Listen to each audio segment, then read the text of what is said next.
Questo non funziona. Sì, eccoci.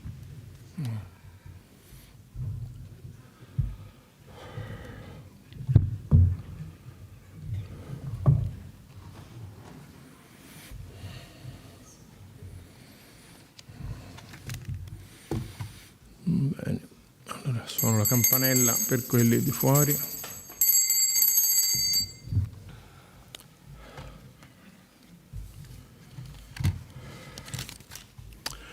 Bene, buongiorno a tutti, bentornati. Good morning, everyone. Welcome back.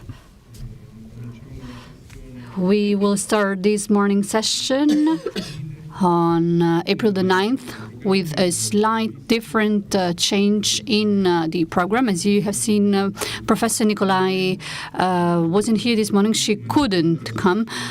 Her lecture would have been the last the last lecture of yesterday afternoon. So we can start this morning with Professor Tyler, Writing History and the Politics of Language in 11th Century. That will take the entire morning.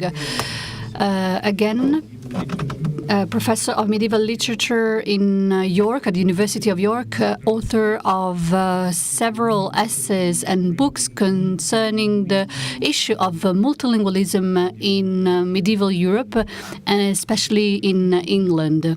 Her lecture is the title is Writing History and the Politics of Language in 11th Century England, Latin, English, Norse, and French. Thank you for that warm welcome, and many thanks to the organizing committee of this settimana on the 11th century for the kind invitation to participate. I'm delighted to be here this morning. This paper looks at the intersection of complex multilingualism, politics, and literary virtuosity in dynastic history writing in 11th century England. I will focus on English, Latin, Norse, and French.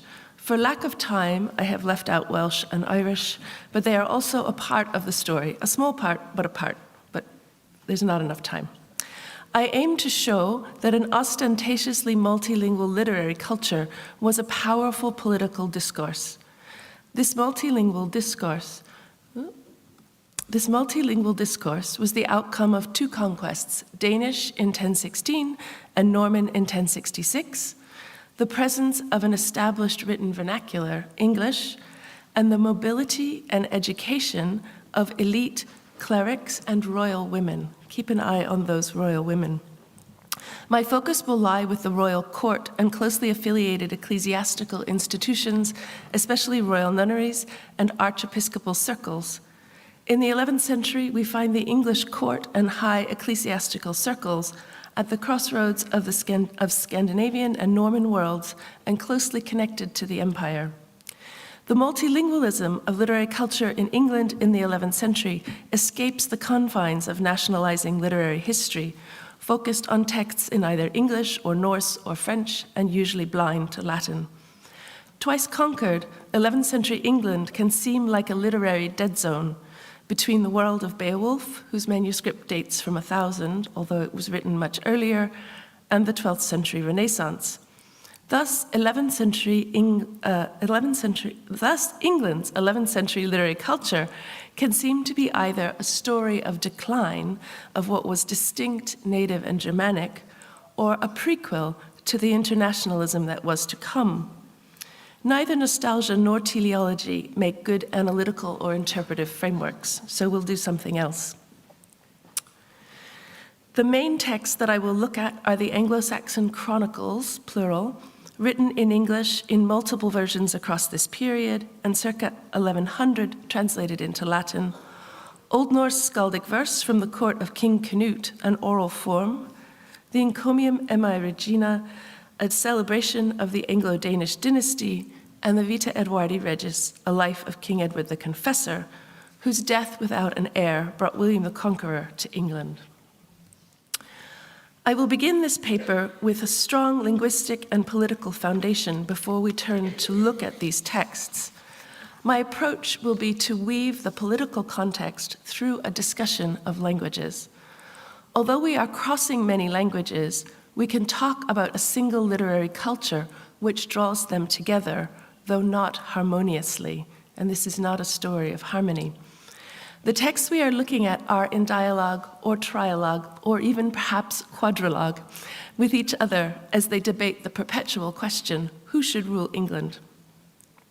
So let us start with a small local language, English. English, like Irish, had a long history as a written language, stretching back to the 7th century. In the late 9th century, it was promoted and institutionally supported by the West Saxon king Alfred the Great.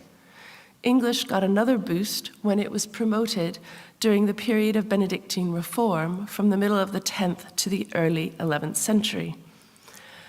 What's really important to grasp is that across the 9th and 11th century, West Saxon kings, those are the dynasty who rule Anglo-Saxon England, West Saxon kings and ecclesiastics instrumentalized written English as part of forging an English kingdom. By the early 11th century, English was used in almost every domain of learning and as the main language of government, even during the reign of the Danish conqueror Canute. It was grammaticized and had been standardized on the West Saxon dialect. One of those domains of learning was history writing. The Anglo-Saxon chronicles were kept more or less continuously from the end of the 9th century to the middle of the 12th century. Translations of Bede and Orosius, made in the late 9th and early 10th century, were actively copied and circulated in the 11th century. We see here English not as nativist or primarily as an access to a Germanic past, but invested in history writing from the local to the global. Turning now to Latin, sacred, cosmopolitan, universal, and diglossic in its relationship to French. Its use in 10th and early 11th century England before the Danish conquest of 1016 was distinctive. During this period, the Latin of England was dominated by obscurity. Such a Latin could only become the norm in England because English did so much of the everyday work that Latin was doing on the continent. Written Old English and obscure Latin are a pair. They enable and make space for each other. Excuse me. But Canute's reign was not a period of flourishing Latinity of any kind in England. After his reign, he died in 1035, his widow Emma turned to a different kind of Latinity to tell her story. The Encomium Emma Regina was written by a Flemish monk in classicizing Latin. This text comes like a bolt out of the blue. Emma connects many linguistic communities for us. The daughter of Duke Richard I of Normandy, she married the English King Ethelred in 1002. She later married his conqueror, the Danish Canute, in 1017. She had sons by both men, Edward by Ethelred and Harthacnut by Canute. And thus, she found herself at the epicenter of the bitter factional politics that erupted after Canute's death. In 1040, in a court divided between English and Danish speakers, she, a native speaker of French, turned to Latin, not Old English. Latin was, of course, the written language of Francophones, literate and not literate, and Emma does not appear to be literate. It thus had a long history of habits and strategies for communicating Latin texts in spoken French or other languages.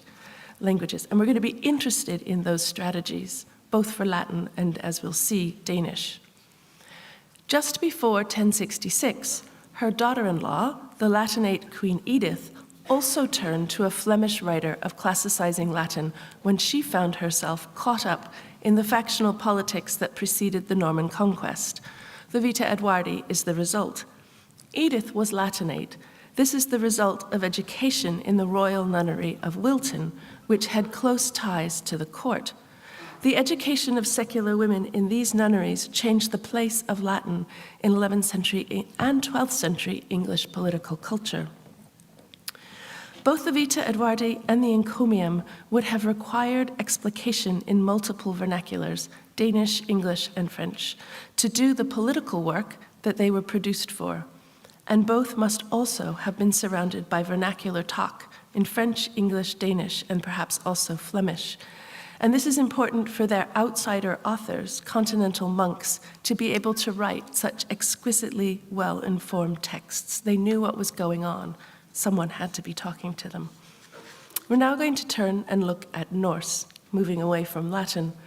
Apart from runes, it was not a written language until the 12th century, but it was very widely spoken. It's super regional, and super regional Norse in this period was used from Iceland, and even at times North America, to the Black Sea, as is increasingly clear. It had been a language of England since the 9th century, when Scandinavian Vikings first started to settle in large numbers. The impact of these Norse speakers on English is deep, but it does not register in the written record until the 12th century. In fact, it's excluded. It's only in the 12th century, after the conquest, that standardized West Saxon gave way to various kinds of written English which reflected the way people spoke.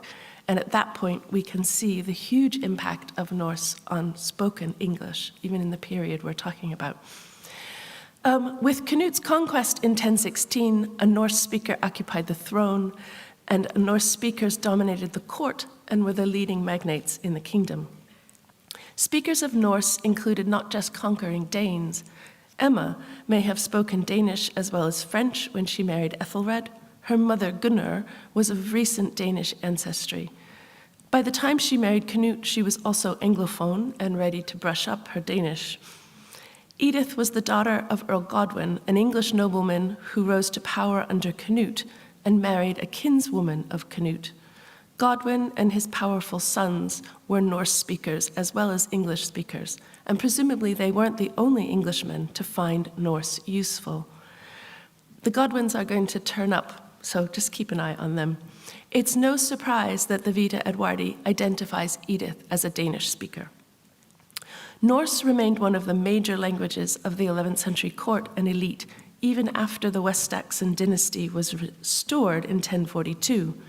It was a valuable international language.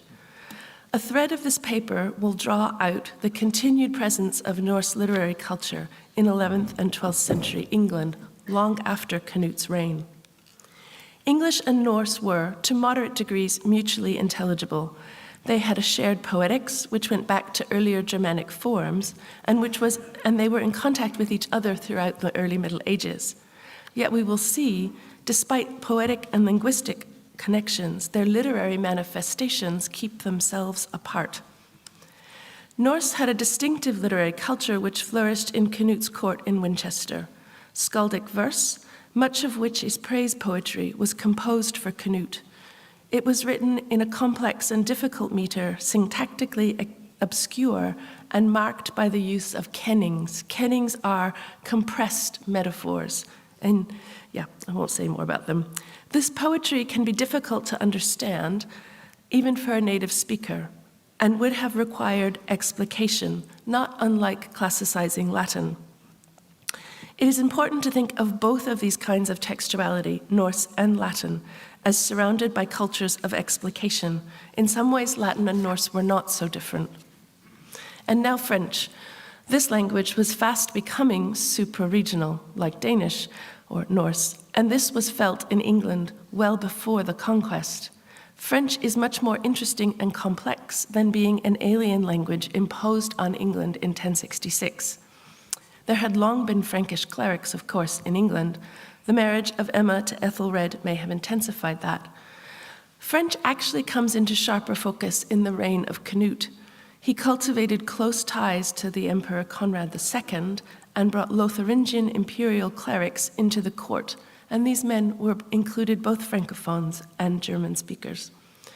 When Edward the Confessor returned from 25 years of exile in northern France, he brought Normans with him, and he continued and intensified Canute's practice of appointing Lotharingian clerics to court, and it's easy to see that those men are Francophone. Both Canute and Edward favored these men for preferment as bishops. That is, they take, the central roles, ecclesiastical roles. The Flemish writers of the Encomium and the Vita Edwardi both appear to be Dutch speakers, but they could well have been Francophone as well. The point here is that French was not a straightforwardly ethnic language. It did not single Norman or French identity, whatever that might have meant in the 11th century. This point may seem obvious, but it's completely contrary to the standard narratives of English literary history. French was more multivalent than being simply a language of conquest. It was a language of Latin European mobility, and this is an important part of its success after the conquest as before. It was not, however, in the 11th century, a written language in any substantial way. Rather, Latin was the written language of Francophones. French was clearly high status in 11th century England, and there are complaints about this. But any straightforward hierarchy is undermined by English's status as a written language. It has a particular kind of authority, and this continues after the conquest, especially in history writing. That was a lot of historical and linguistic context, but it's important to my argument about history writing that you see the sociolinguistic as well as linguistic complexity of multilingualism in England. Only from this position can we consider how language and politics was navigated in 11th century history writing. We'll move on now to the Anglo-Saxon Chronicle, which was begun in the court of Alfred the Great in the 880s. Its starting point is 1060, when Caesar is said to have conquered Britain, and this makes clear its Latinate character. That said, it records royal genealogies of various English kings, which include descent from the Euhemerized Germanic god Woden. So they trace themselves back to Woden, these English kings. It was the chronicle of the West Saxon dynasty, and its multiple versions point to its role in political debate, which was especially intense in the 11th century. The Danish conquest disrupts its court production, and we see it gaining associations with bishops, especially the archbishops of Canterbury and York. These men were, of course, figures at court and dealt closely with kings and magnates. Later chroniclers read and responded to its earlier entries, so it coheres and has a sense of itself as a whole text. At the same time, its form was highly malleable in the 11th century.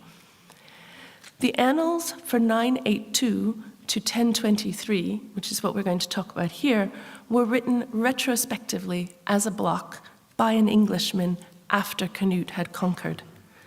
His coherent and elaborate narrative portrays the reign of King Ethelred as a disaster, marked by inept rule, constant betrayals, and huge payments of geld to the Danes. The utter low point is the martyrdom of the Archbishop of Canterbury by the Danes. It self-consciously echoes the earlier chronicle to write Ethelred's failure as a mirror image of Alfred the Great's successes in defending his kingdom.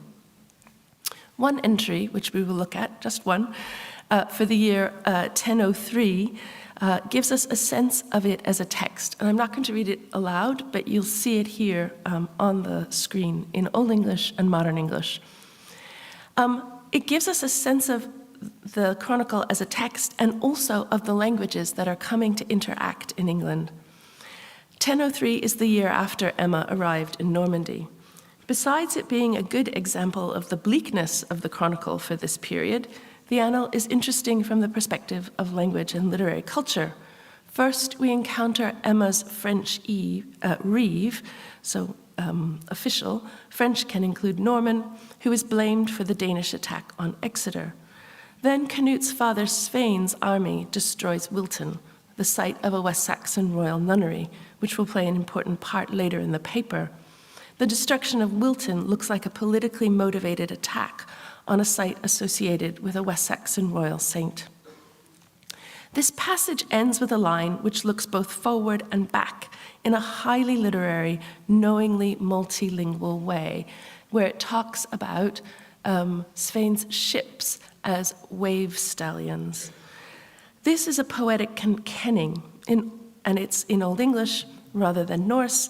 Old English kennings tend to be here, as it is here, quite transparent in contrast to many Norse ones. Norse poetry is and prose is much more difficult. As we would expect of the prose of the chronicle, this kenning is not an Old Norse loanword, but it nods in the direction of skaldic verse, which is dense with animal kennings for the ships of Canute and Svein, where we find sea boars, brimgaltar, sea beasts, brimdyr, sail reindeer, skauthreina, and leaping steeds, hleppiblaka. In the context of the chronicle, our English word uthhengestas, go back, oh no, it's still there, uthhengestas, looks backwards. The word hengest, which just means stallion, occurs in the Anglo-Saxon chronicle only once before, and there it refers to the legendary first Anglo-Saxons to arrive on British shores, Hengest and his brother Horsa, which does mean horse. So horse, stallion and horse are the original founders of England. Within the chronicle's narrative, this reference to Uthhengest is ominous. It draws a line between the looming Danish conquest and the earlier Anglo-Saxon conquest of Britain. English rule is about to be replaced. Once he conquered England, Canute figures little in the pages of the chronicle. This has been attributed to trauma, but this is clearly not the case. He got plenty of attention earlier as an enemy of the English. He is largely left out after this because he wasn't a West Saxon king. His minimal presence in the chronicle is especially striking because Canute otherwise steps into the shoes of West Saxon kings to rule his kingdom, notably in his use of written English for government, including law codes. These law codes, moreover, were written for him by the same ecclesiastic and courtier bishop, Archbishop Wulfstan of York, who wrote Ethelred's laws and who has been suggested as the patron for the gloomy chronicle that we've been looking at. Canute's rule was celebrated, however, in skaldic verse. This poetry, from a time when Scandinavians were in the process of converting to Christianity, draws on Scandinavian pagan and Christian story worlds, weaving them together. Canute was an especially well-known patron of skalds who saw his court and Winchester as an especially lucrative place. They produced triumphalist poetry about the Danish conquest, in which the English figure as no more than fodder for the beasts of battle, wolves, ravens, and eagles, ready to eat the dead English. Nothing about this poetry reaches out to the English at court. We see a real contrast between Old Norse Canute and Old English Canute. From the corpus of Old Norse poetry about Canute, I will refer to just one poem, Sigvatur Þórðarsson's Knutsdrapa. There is a stanza on the slide. Sigvatur tells of Canute's conquest of England and his domination of Norway and Sweden, and his presence. He's fascinated by his presence at the coronation of Conrad II in Rome. So skaldic verse is doing some interesting things. Canute is celebrated as the enemy of Ethelred as he sails out from England in dragons, ships, and these are the drekar, which are in bold. Fascinatingly, the language of this poem shows a pronounced Old English influence.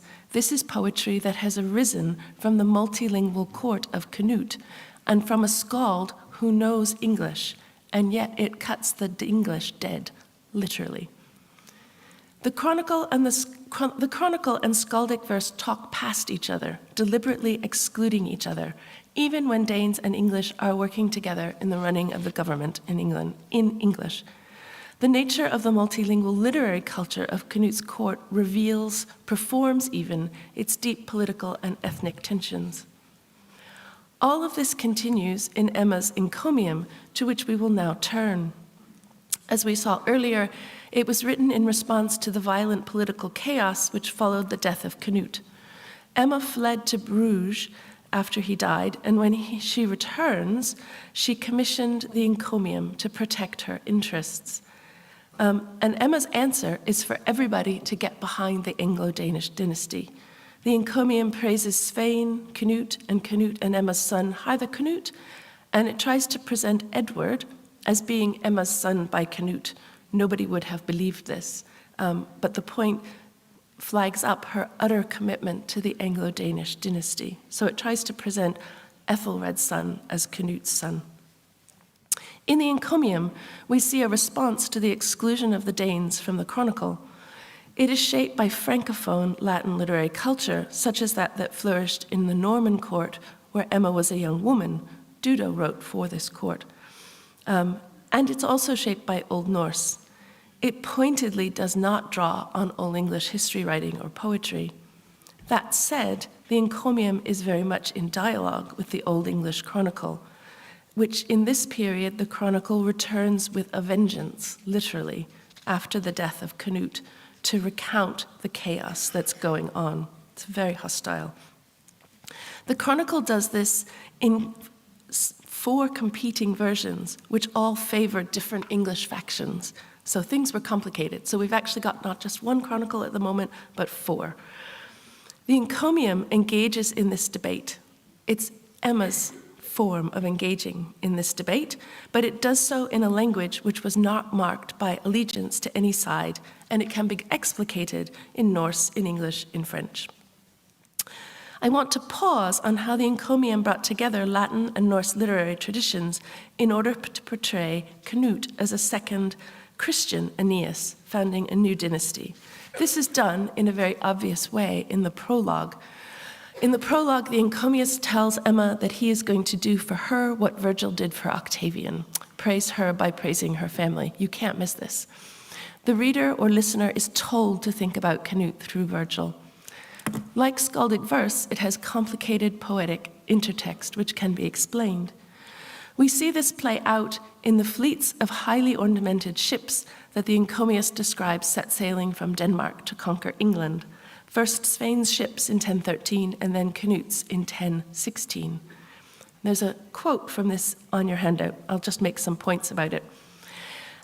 These 2 ship episodes taken together use Virgilian allusion to portray Svein as Anchises and Canute as Aeneas. At the same time, Canute's ships simultaneously invoke the ships of skaldic verse and the 4 evangelists. The ships of Svein and Canute carry a lot of meaning, and they are not subtle about it. Indeed, to help his reader, the encomiast even says, and this is the last line of the quotation, the encomiast even says that his description of Svein's ships recalls the ancient fable. This is an important invitation to an audience, many of whom would have needed the Virgilian stuff explained, to ask for that explanation. It appears that the skaldic intertext, though, does not need to be explained, even to the English, but perhaps they had seen plenty of Scandinavian ships and heard more skalds than they wanted to. The encomium does not invoke Old English literary tradition. Its Virgilian and skaldic allusions project a new Danish future for England, but it does try to keep the English on board. Unlike the Normans, who Dudo traced back to Antenor, the English ruling dynasty rejected Trojan origins in favor of descent from Woden. As he tries to get all sides to sign up to support the Anglo-Danish dynasty, the encomiast parallels Canute to Aeneas, but he never claims Trojan origins for him. This is a calculated response to English sensitivities, but it all comes to nothing. All of Canute's sons are dead by 1042, and Ethelred and Emma's son, Edward, comes to the throne. Thus, the West Saxon dynasty is restored, even if the king is now more fluent in French than English. The ambitious vision of Anglo-Danish imperial rule argued for in the encomium was quickly answered in a radical reimagining of the Anglo-Saxon Chronicle. In 1045, 3 years into Edward's reign, at the point when he is forced to marry Godwin's daughter Edith, a new copy of the Chronicle was made. Like all versions of the Chronicle, it paid scant attention to Canute. This version of the Chronicle was carefully compiled with the Old English translation of Orosius to create an ambitious universal chronicle which thinks theoretically about time, place, language, and imperial rule, as the 2 English poems chosen to bridge the Orosius and the Chronicle make clear.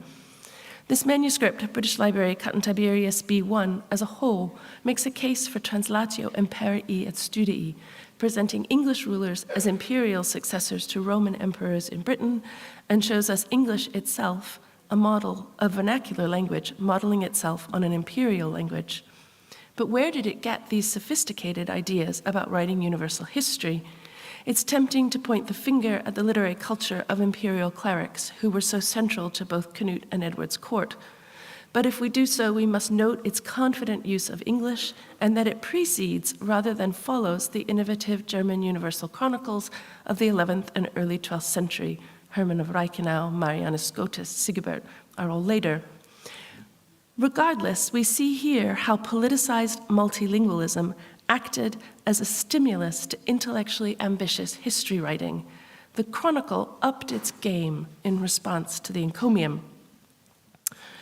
The return of the West Saxon dynasty did not, however, mean a return to monoglot English dynastic history, as we see when we reach the 1060s. Alongside the continued keeping of the Chronicle, we have the Vita Edwardi Regis.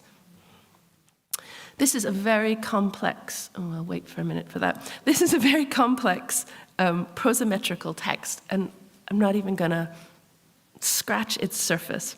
Anyway, complex prosometrical text. It was written for the royal nunnery of Wilton, and through these women, including Edith, one of its audiences is the court. And Wilton included both women preparing for religious women and lay women, lay royal women. The Vita Edwardi spins off of Boethius's Consolation of Philosophy and shares affinities with the Loire school.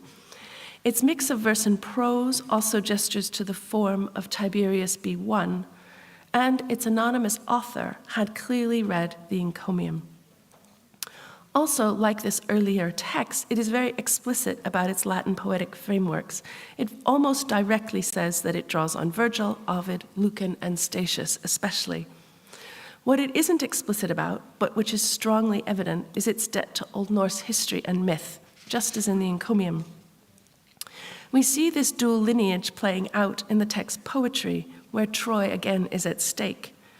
We could explore this by looking at its own Virgilian Norse ship, but I think we're sick of ships, at least I am. Or we could look at the way it humorously rejects Welsh claims to Trojan origins. But we're not going to do that either. But remember those Welsh Trojan origins that it makes fun of. This is going to turn up at the end of my paper. What I'm going to do is look at a different episode, one that involves a monstrous tree, which combines Christian, classical, and Scandinavian themes. I will leave much of its classical allusion to the side and focus only on Ovid. But before I do so, I need to say something about its particular political context in 1065-66. Edward and Edith had no children, and Edith's brothers, Harold and Tostig, brought the country to the verge of civil war as they struggled with each other to succeed Edward. Harold won, and Tostig went off in a huff to Normandy, Norway, and he returns the following year with the Norwegian king. Harold is off fighting Tostig and the Norwegian king when William the Conqueror lands at Hastings. The rest, as they say, is history. The half-Danish Tostig's alliance with the King of Norway reminds us how useful Old Norse was as a supranational language in the 11th century.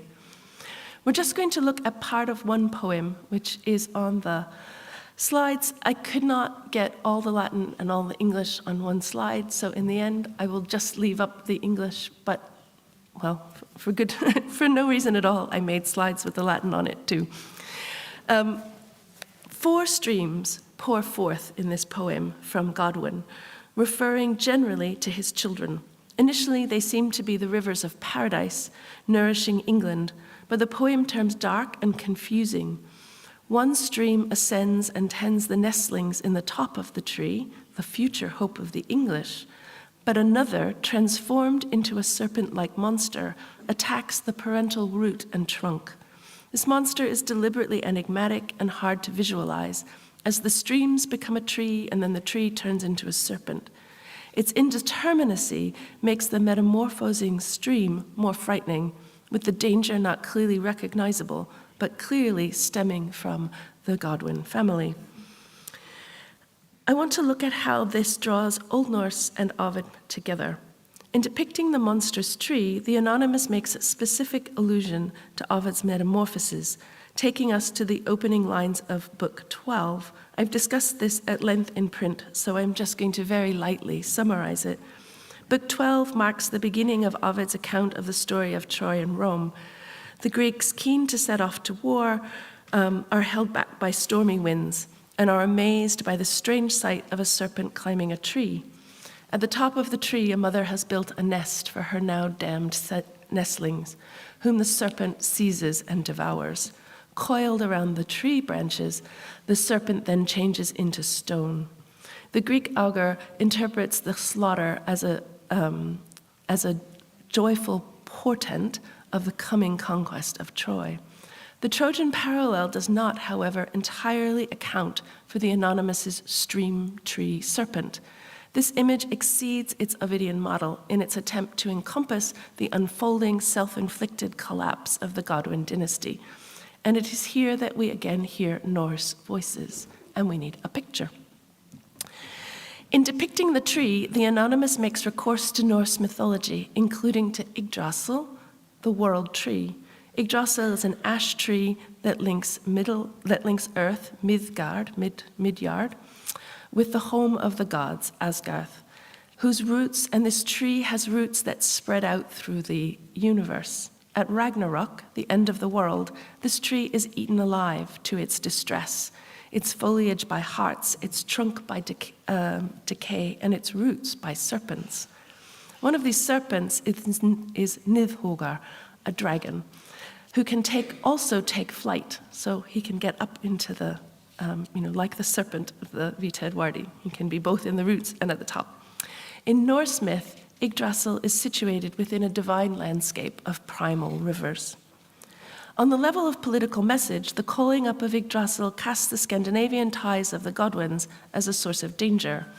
It also tells us much about the multilingualism of 11th century English history writing and its audiences. We see ambitious and clearly signposted engagement with classical Latin poetry. It also engages with Old Norse, but this isn't signposted. It is taken for granted and understood. It would not have been taken for granted, however, by the Flemish author of the Vita. This literary culture is something that he would have had to have been taught, most likely by Queen Edith herself. This suggests not only the currency of Norse language and literary culture in England's multilingual court, but also its continued political valence.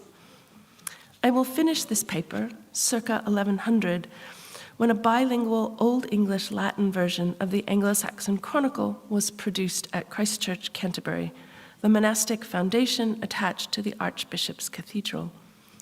This version is known as F. Even in the mixed English-Norman community of Christ Church, Old English remained a language of historical authenticity. English was not written out of F, but rather English and Latin were there, side by side, with the Latin largely dependent on the English. I say largely, but not wholly, because F brought material in from continental Latin text.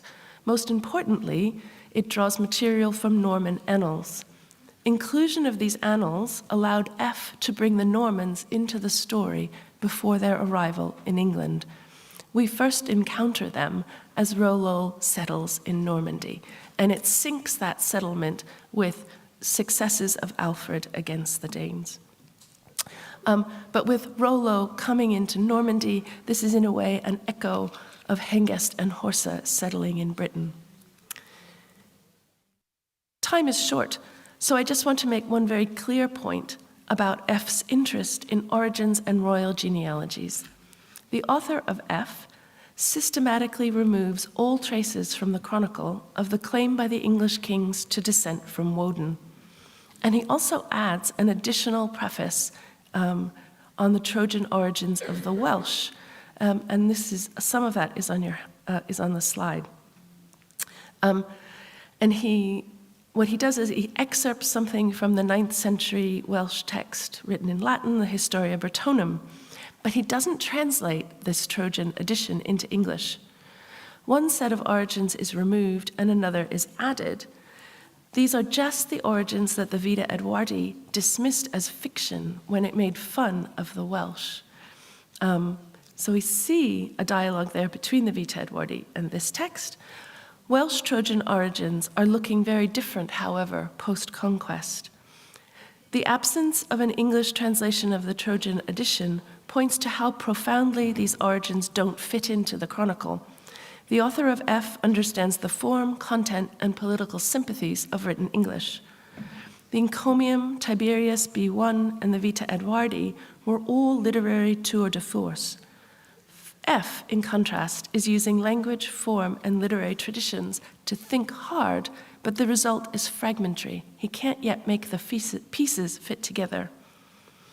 To conclude, I will glance ahead to the 1130s and the text and language that did pull together the pieces that F left as fragments.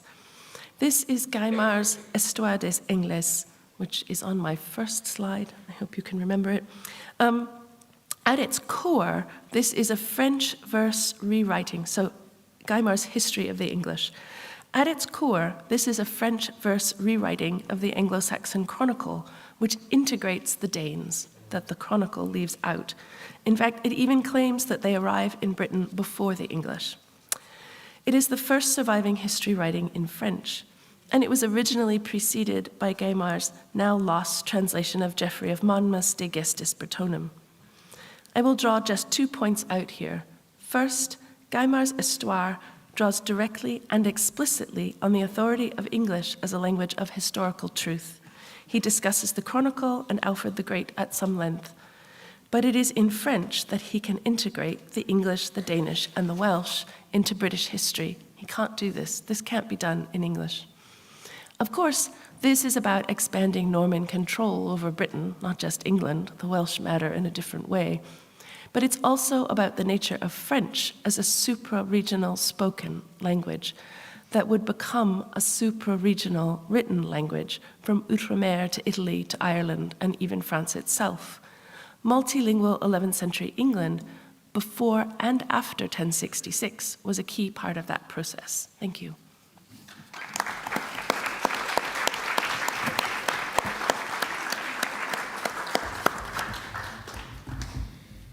Benissimo, ringrazio molto Elizabeth Tyler per questa splendida. I would like to thank Elizabeth Tyler for this wonderful lecture. I think it's extraordinary also in concerning the method. She explained this mixture of languages and culture and people, Latin, French, Danish, English, but it also seems to me that she proved how impossible it is to think, to interpret these texts, even the Latin ones, without considering the multicultural context. The presence of is the main condition for interpreting these texts. We have also seen how the social literature is intertwined with philology. We have seen the importance of this version F and the difference of this version F with the Latin version and the English one, to bear in mind the different type of audiences. Once again, I would like to thank Professor Tyler, and I really hope that there will be questions afterwards. I would like now to give the floor to Professor Edoardo D'Angelo from the University of Naples. Suor Orsola Bene in Casa, the lecture that she will introduce, Maudit Normand.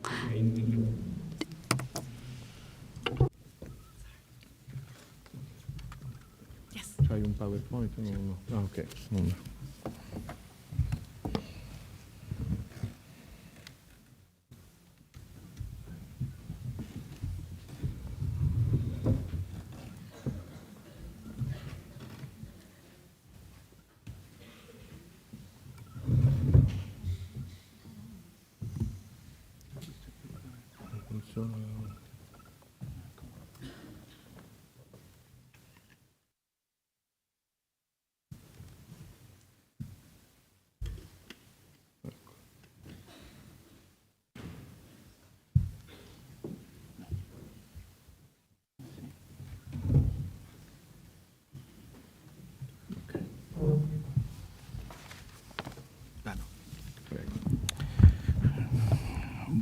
Buongiorno.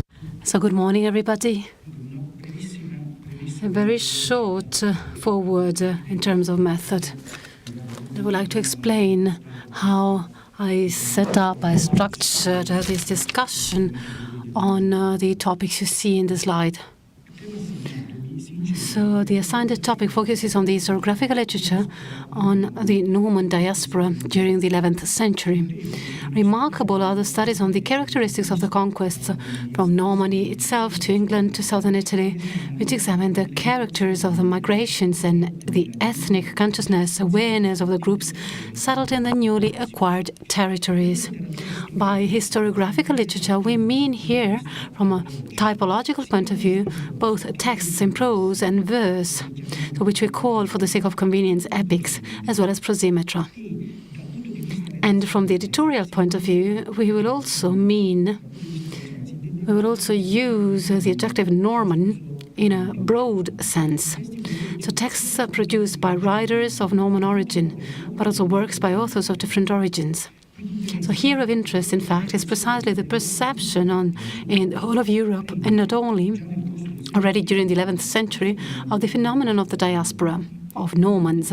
So moreover, particular attention will be paid to the ways and forms in which this production took place, attention which will be paid to the ways and forms in which this production took place, ideological elements, motivations linked to domestic and patronage factors. On a geopolitical level, the most fertile territory for such production is obviously the Duchy of Normandy, but also, of course, by the territories subject to the subsequent Norman diaspora. So deciding on the order in which to display the abundant material was more problematic. We're talking about the works and the authors. So the intersections of the available elements on the diachronic and synchronic axis presented several options indeed. So a brutally chronological order, a merely chronological order, a geographical one, but the contribution also envisaged summarized expositions, how to place them within one of these two options. So the exposition was thus pivoted on a technical formula level, that is a literary historiography in prose, epic in verse, and prosimetra. On the second level, it was punctuated by 4 synchronic subdivisions, namely Normandy, England, southern Italy, and the Holy Land. Synthesis, so summarize the discussions, are placed at the end of this presentation, also serving as conclusions. Partiamo dalla storiografia. So let's start with historiography in prose. So the literature reflecting on the Viking Norman diaspora, which led during the 9th and 10th centuries to the creation of the Duchy of Normandy in Scandinavia in 911, began with the exceptional prose by Dudo de Saint-Quentin, the true starting point, we could say, the Iliad of the Normans, of all subsequent reflection and writing on the subject. So let's start with William of Jumièges. The first to take up and also continue the Dudonian tale, and I will mention Dudo later because he was the author of a Prosimetrum. So the first to take up his tale is the monk of William of Jumièges, died after 1070, who wrote the Gesta Normanorum Ducum. We only know his name and existence from his dedicatory letter to the now King of England, William the Conqueror. Here the writer claims to have been an eyewitness to certain events during the reign of King Richard III, 1026-1027. William entered Jumièges during the first 30 years of the 11th century. And according to Ordericus Vitale, William's nickname was Calculum, but it's not clear why. The writing of the Gesta can be dated around 1060 and is definitely based on the work of Dudo of Saint-Quentin, which William of Jumièges took over and updated, adding the treatment of the reigns of Richard II, Richard III, and Robert I. Died after 1035, and William II. Further additions are then made when the latter becomes King of England, 1066, bringing the chronicle of events to 1070. So Lxxi compares work with that of Dudon. A time span of around 50 years runs between the two, coming to the conclusion that William also uses descriptions of Anglo-Saxon relations, so Anglo-Saxon Chronicle, for instance, as we have just heard, to historically legitimize the events of 1066. From a historiographical point of view, William presents himself, on the whole, as a fairly reliable source. Carlos Davies revises a critical position regarding William's claims concerning the succession on the throne of Normandy by a son of the conqueror, of William the Conqueror, namely Robert Curthose, previously considered unreliable. Davies proposes a reconstruction that confirms the historiographer's claims, identifying as the first version of the epilogue the one addressed to William the Conqueror and his son Robert II of Normandy. But actually, deviations from historical reality are not uncommon, as Pierre Baudouin has recently well highlighted, who compared the information Richard II provided by William with information conveyed by other contemporary sources. The silence and contradictions in the Gemeticenses and narrative reflect the ambiguity of the Duke's policy of alliance with the King of France and the Duke of Burgundy. William of Jumieges became, in turn, as Dudo had been for him, a model for later ducal historiography in Latin as well as in vernacular. In particular, both Robert de Vasse in the Roman de Roux and Benedict de Saint-Maur in the Chronique des Ducs de Normandie refer to his work, and Ordericus Vitale himself, died in the year 1142, uses the text of the Gemeticenses, often interpolating it. So let's come to William of Poitiers. William of Poitiers died in 1090, was born near Pont-Audemer into an influential family. Ordericus Vitale made him a cleric who had previously served with the young Duke William II. Around 1045, he moved to Poitiers to follow the teaching of the city's famous schools, acquiring a profound institutio. He returned to Normandy, climbing the ecclesiastical hierarchies, becoming Archdeacon of Lisieux, and this allowed him to be a keen observer of Norman politics. Ordericus again informs us that it was impossible for William to continue the narration of the conqueror's biography after 1071 due to misfortune, and I'm quoting Ordericus Vitale, an expression that is difficult for us to understand. Was he ill, maybe? Was it due to political misfortune? William was the author between 1073 and 1074 of the Gesta Guglielmi Ducis Norma Norma et Regis Anglorum, a quite exceptional document on the reign of William II. The formal choice is interesting because it fits into the tradition of the continuation of those coming after Dudo, according to an onion-type genre, but chooses the path of the monograph ad personam, namely concentrating on William alone. The work, unfortunately, does not remain in its entirety, so the preserved part, that is the central part, spans the period between 1047 and 1067. The earliest edition dates back to 1619, the work of André Duchesne, still fundamental, who based himself on the only manuscript that then existed, which was later lost. So only 2 copies of the work existed. Even they were lost. The first circulated in Normandy was used by Ordericus Vitalis and Robert of Torigny, and the other in England, known among others to William of Malmesbury. Well informed, well versed in the military arts, William of Poitiers narrates the endeavors of the Duke King in their chronological development, but they are at the same time a political and ideological reflection on Normandy and its relations with neighboring powers. We're talking about a text with a mainly panegyric purpose, so much so that the author himself calls it a laus ducis. So he insists, for instance, on William's ability first to re-establish order and peace in the duchy, and then to carry out a lengthy work of pacification between Normans and Angles after the conquest of England. So indeed, William's major ideological aim is to legally and morally legitimize a conquest. He suggests the idea that the Duke of Normandy was bound to reign, so possessing all the qualities necessary to exercise royal power, namely justitia, fortitudo, pietas, and prudentia. William appears as God's chosen leader for supreme dignity in England, as opposed to Harold Godwin's son, believed to have usurped the English crown after the death of Edward the Confessor. But for English affairs, actually William of Poitiers appears less reliable as well as less informed. But one should not think of imposed statements, so alleged statements by William. Pitaviense's passion for William's military and political work appears sincere, and the writer genuinely involved in the events. Thus, the biological narrative ends up being the most effective historical source at our disposal on the normal history of the second part of the 11th century. William is, as we have said, a direct witness of the events, an eyewitness.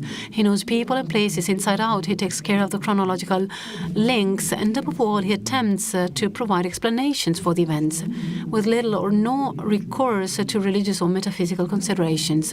It's no coincidence that the Gesta Guillermi are mentioned as one of the possible sources used by the makers, by the creators of the famous Bayeux tapestry, which describes the normal conquest of England, the Battle of Hastings. The demonstration, the proof of Norman legitimacy to rule over England is carried out through the constant use of rhetoric strongly inspired by classical and late antique models. Alongside Cicero and Augustinian movements and ideas, William is familiar with the ancient poets, including Virgil, Statius, and Lucan in particular. He masters prose, historiography, Caesar, Suetonius, Sallust, and he also naturally starts from Dudo's work, but his reflection is personal and very acute. So let's now come to southern Italy, Norman Italy, with Amatus of Monte Cassino. Amatus is one of the most authoritative exponents or representatives of the cultural as well as political flourishing that characterized the life of the Cassino monastery under Abbot Desiderius. We know very little about his biography. Seems to have been originally from Salerno, and even recent studies would identify the Cassino monk with Saint Amatus of Nosco. He also became a bishop, but it's impossible for us to ascertain his see, so where he worked. The most probable thesis remains that of Anselmo Salentini, who tends to identify him with Amatus, bishop of Paestum, from 1047 to 1058. The date of his death is to be placed before 1105. His most important work is the Historia Normanorum in 8 books. But the issue is that we do not have the original Latin text, rather a vernacularization into French of the 14th century. The vernacularizer, that is the author of the text in vernacular, undoubtedly Italian, executed this work after 1343 in the Angevin milieu of Naples, commissioned by an unidentified Count of Militre in a rather curious and odd French language. The text deals especially with events in the Campania region, because they are most connected with the life of Monte Cassino, which explains the prominence given alongside Robert Guiscard to Richard Drengot of Capua. The chronological span covered ranges from 1016 to 1078. The timing of the drafting is debated, especially bearing in mind the Ceprano Agreement dating back to 1080. Was the text drafted before or after this event? For certain, it can be stated that it predates the 24th of May 1086, when Desiderius was elected Pope as Victor III. Indeed, Amatus' text appears to be earlier than those of William of Apulia and Geoffrey of Monmouth. The value and reliability of the work are high, since it deals with events that occurred during the writer's lifetime. The Historia is dedicated to Abbot Desiderius. Perhaps he was the prompter, perhaps the person who commissioned, asked for the drafting of this literary work. But Graham Laud advances the hypothesis according to which maybe Sichelgaita, Guiscardo's wife, wanted the text to be drafted. On an ideological level, Amatus has an almost prophetic understanding of the development of the Norman parable in southern Italy until the foundation of the Kingdom of Sicily by Roger II of Hauteville in 1140, so many years later. Hubert Huben, sketches the ambivalence of the cloister's relationship with the Hauteville and the Drengot, followed in this analysis by Laud's analysis. So divine favor allowed the Normans to complete this enterprise and conquer southern Italy. Among the moral qualities of the Norman leaders, humility stands out, often in clear contradiction with violence and the looting that characterized various phases of the campaign. Thus, Richard of Capua visits Monte Cassino, and he bestows here, Monte Cassino Abbey, guarantees of protection, safeguards. Women also play an important role in this mythicization. Guiscard's wife, Secalcaita, is praised for her human qualities and her ability also to act politically alongside her husband. From an ideological point of view, Amatus can be described as a moderate panegyrist. The Normans, strong and very decisive in their actions, are bound to have to perform great deeds, as in other counterpart texts. But while the main trait of Guiscard and William of Apulia and in Geoffrey Monmouth is cunning, in Amatus the character of the Christian hero is emphasized. So in this sense, in addition to its very high value as historical source, the Historia appears extremely important in that the author sets out to write not a chronicle, but rather an ethnic or ethnical history, just as another great Cassinese author, Paul Deacon, had done with his people in the Historia Langobardorum. Let's come to the chroniclers from Bari's chroniclers. Under this label, we find 3 chronicle texts written in Apulia during the 11th century. To these we should add the so-called Breve Chronicle, the short Chronicon Normannicum, the Annales Barenses, 605-1043, and with a long presentation of the Norman attack to Apulia in 1041. The Ignoti Civis Barensis Chronicon, which is very short and brief in its exposition, covers a period 855-1115. But for several years, we have no information about this text, and no manuscripts were preserved of the text, and it's also only possible to rely on Muratori's edition. The writing may have ties with the Bari monastery of Saint Benedict, on which it reports news for the years 978, 1112, and 1113. More extensive is the more wider and broader is actually the geohistorical horizon in the so-called Annales Lupi Protospatari, which cover the period 855-1102 and are very useful for the history of Apulia after Guiscard's death at 1085. The author seems to be particularly interested in Matera and its territory. Maybe he was a member of the Matera clergy, but we don't know. 13 pieces of information are reported about Matera, which are then reflected in the 2 parallel chronicles in only 3 cases. However, it's possible that the Matera-related material is the result of some later interpolation that took place in the territory of the city of Matera in the work of Lupus. The problem with these 3 texts is that of their genetic relations. So it seems that the derivation of one of them from one of the other 2 must be excluded. Lupus Protospatarius and the Annales Barenses seem close, and one can reasonably think of a common source. A further narrative structure very close to the 3 chroniclers, Barenses, is the one that goes by the title Breve Chronicum Normannicum, 1041-1085. This text was long considered to be the work of an 18th century forger, as Pietro Polidori and Giovanna Battista Tafuri, 2 18th century scholars known for other forgeries, were thought responsible for its arrival. But first Vincenzo d'Alessandro and then Enrico Cuozzo, thanks to research among Polidori's manuscripts, showed that the text could actually be the work of a pro-Norman author writing under the Duke of Apulia, William of Hauteville, between 1111 and 1127. He seems particularly interested in the facts and events of the Otranto area, Brindisi, Lecce, Nardò, Oria. The Gesta Francorum constitute the first, represent actually the first, in chronological order, the first chronicle on the First Crusade, and one of the main sources of the expedition itself, on the expedition. Numerous subsequent narratives depend on it, especially by authors who had actually never been to the Holy Land.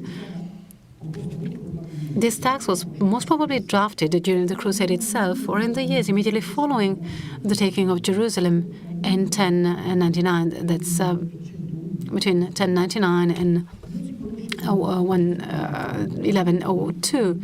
The precise identity of the author is still unknown, but he is referred to as the Norman Anonymous. He was in fact one of the members of the Italo-Norman Crusader contingent, and this is why we mention them, led by Bohemond of Hauteville, one of the members of the First Crusade. In a simple yet effective Latin, the narrator describes the event of the First Crusade from its inception, let's say in November 1095, with the Council of Clermont of Pope Urban II, until the Battle of Ascalona in 1099.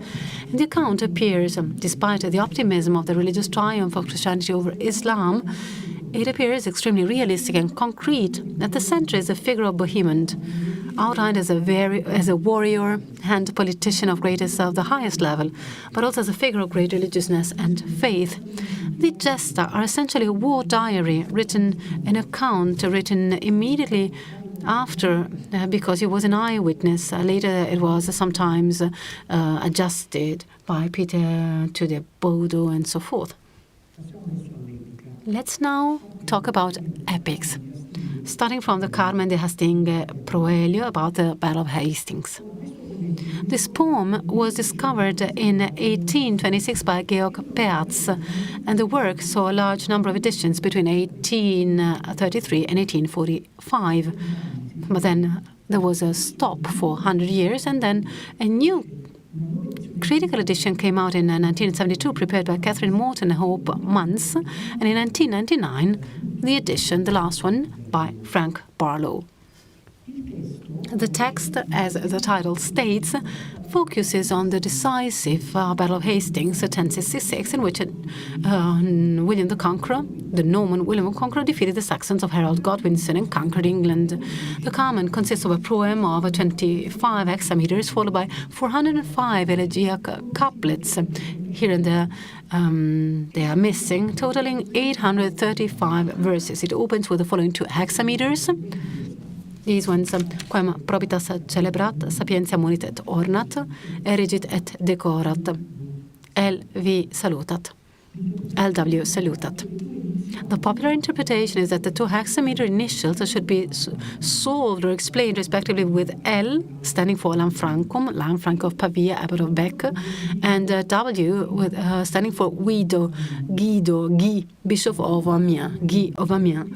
The first part of the poem is dedicated to the prodromes and the origins of the famous battle, while the third and final section leads to the coronation of William as King of England on the Christmas Day of the same year. The central part is therefore dedicated to the battle itself. 279-592.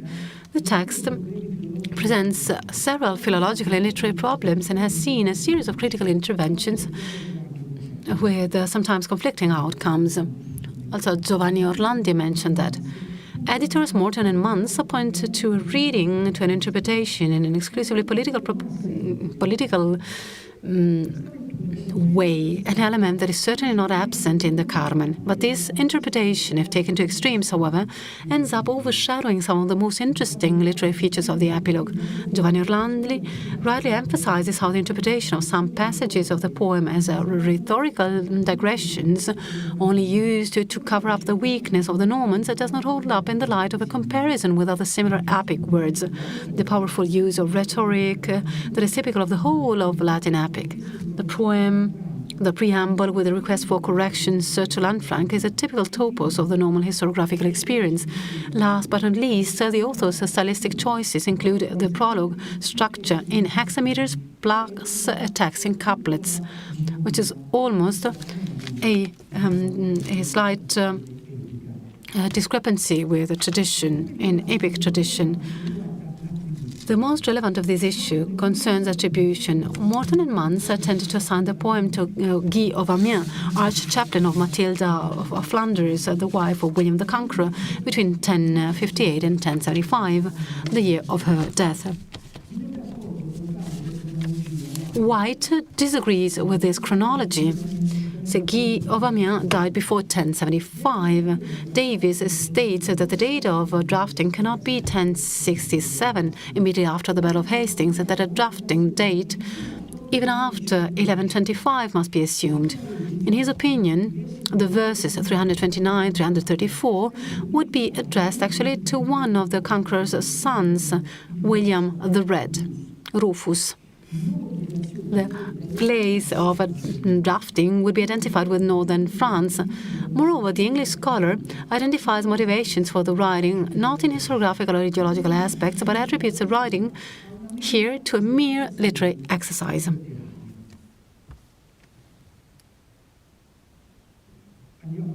Let's now come to southern Italy and to William of Apulia. In the Italian southern historiographic production relating to the Norman conquest, the only epic work in verse stands out, namely the Gesta Roberti Viscardi, ascribed to an enigmatic William of Apulia. It consists of more than 2,800 hexameters divided into 5 books with a prologue and an epilogue.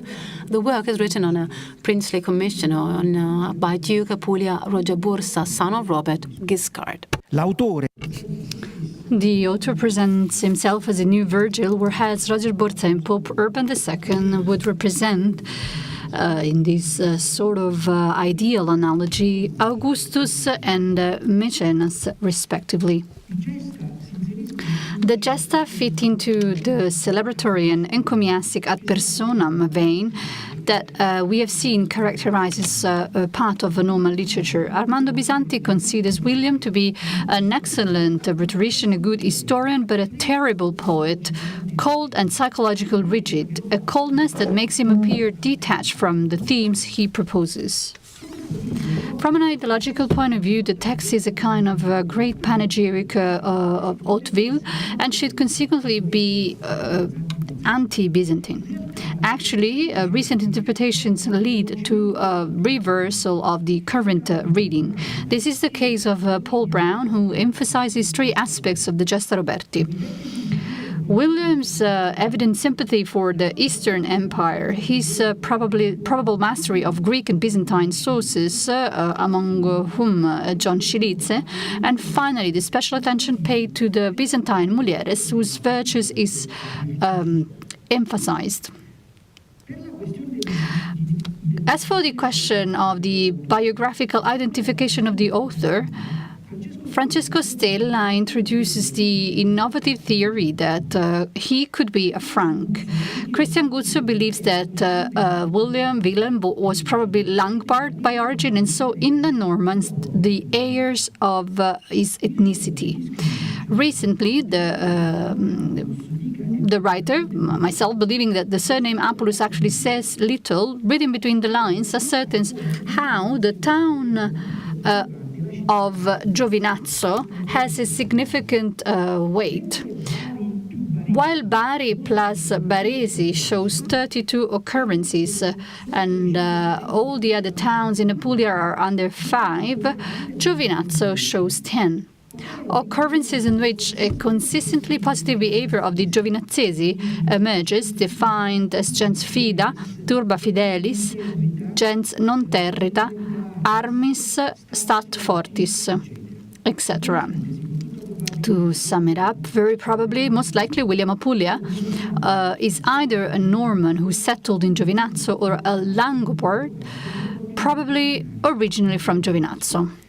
He was therefore operating between Count Amico II of Giovinazzo and his son Geoffrey of Molfetta.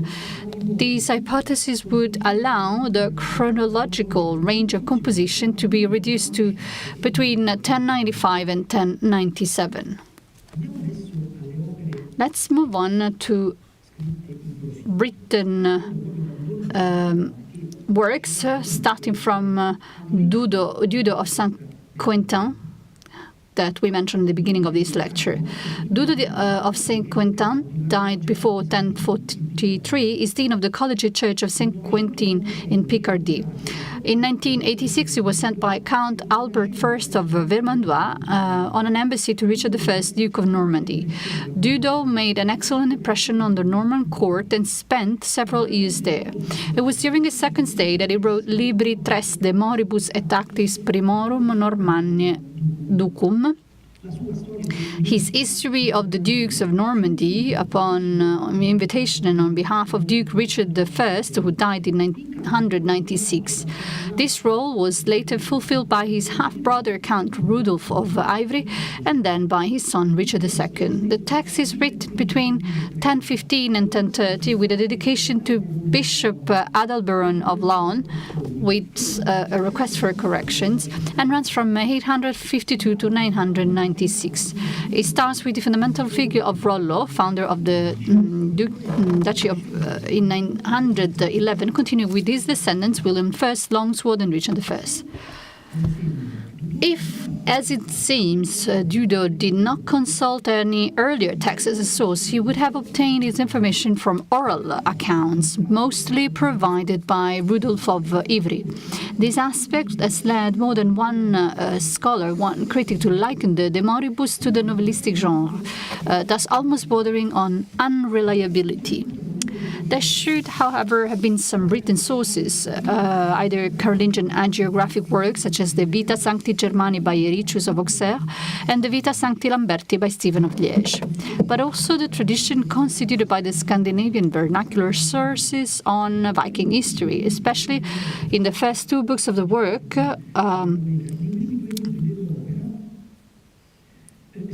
One finds sources, affinities with the style and organization of the Nordic saga. But beyond certain mythologization and or demonization, Duda's work reveals considerable documentary value. It is divided into four parts: Astingus, Rollo, William I, Richard I, and becomes the primary source for several later writings. The core of the so-called onion. But I will explain later on what do I mean. William of Jumièges, William of Poitiers, Robert of Torigny, Hugues of Fleury, Ordericus Vitalis, Stephen of Rouen, etc. Benjamin Paul studies how later authors learned, reworked, or rejected the contents of the De Moribus. On the ideological level, Duda also inserts, as mentioned, legendary elements, among them the Norman etiological legend. It is in this way that he builds the Norman identity on the link between ducal house, land, and gens, and it unfolds in three fundamental phases. In the first, there is the taking possession of the territory and the foundation of the new regnum through divine favor. In the second, there is a sort of sanctification of the ducal family. Finally, in the third phase, there is a clear distinction of the Normans from the surrounding Franks. It is remarkable from a literary historical point of view that the formal choice of writing a prosimetrum with more than 90 pieces in verse alternating with prose parts. What is more, the metrics of these versified parts are quite varied. This ambiguous choice by Dudo goes in the direction of a marriage between historiography and epic, which is both an aesthetic and ideological choice. Noting Jacques Lemao eccentric thesis, according to which the work is not an original text by Dudo, but the rewriting of a lost work written by a chaplain of Duke William I, it is worth highlighting the complete survey of the manuscript tradition, thanks to which Benjamin Paul ascertains that the primary function of the text, as intended by the author and his patrons, is to promote the Norman dynasty by putting it on an equal footing with the powerful aristocratic families that ruled the neighboring territories. The very choice of prosimetrum confirms this intention, and the Rouen Codex 1173, in which the text was to be accompanied by a complex program of miniatures, a real opus pictum, as the reserved spaces attest, demonstrates the intention to produce an illustrated history with a precise sequence of supporting miniatures. In short, an artifact intended for a court audience or representing a political gift addressed to an important person or institution. Dudo thus aims to justify the emergence of the national identity of a people living on the fringes of the Carolingian Empire, just as Widukind of Curvey did with the Saxons, adopting the narrative stylistic features typical of the Carolingian school and drawing on models such as Bede and the Paul the Deacon for the idea of an ethnic historiography. The panegyric intentions on the dynasty reach even hagiographic heights In the case, for example, of Duke William Longsword, who died in 942, son of the great Rollo, in the opinion of Pierre Boët, who shows Tudor to be a good reader of hagiographies. In Book 3, dedicated to Longsword, this trait is evident. A sort of speculum principium is outlined as an example for future generations, inciting the reader to imitate the Duke's Christian virtues in his contempt for earthly things, showing the way to holiness in view of heavenly bliss. Holiness that becomes the grantor of the efficacy of William's undertakings. Holiness that then sublimated by the assassination that makes him a true martyr. That is the price William must pay to answer the call of the contemplative life. Geoffrey Malaterra.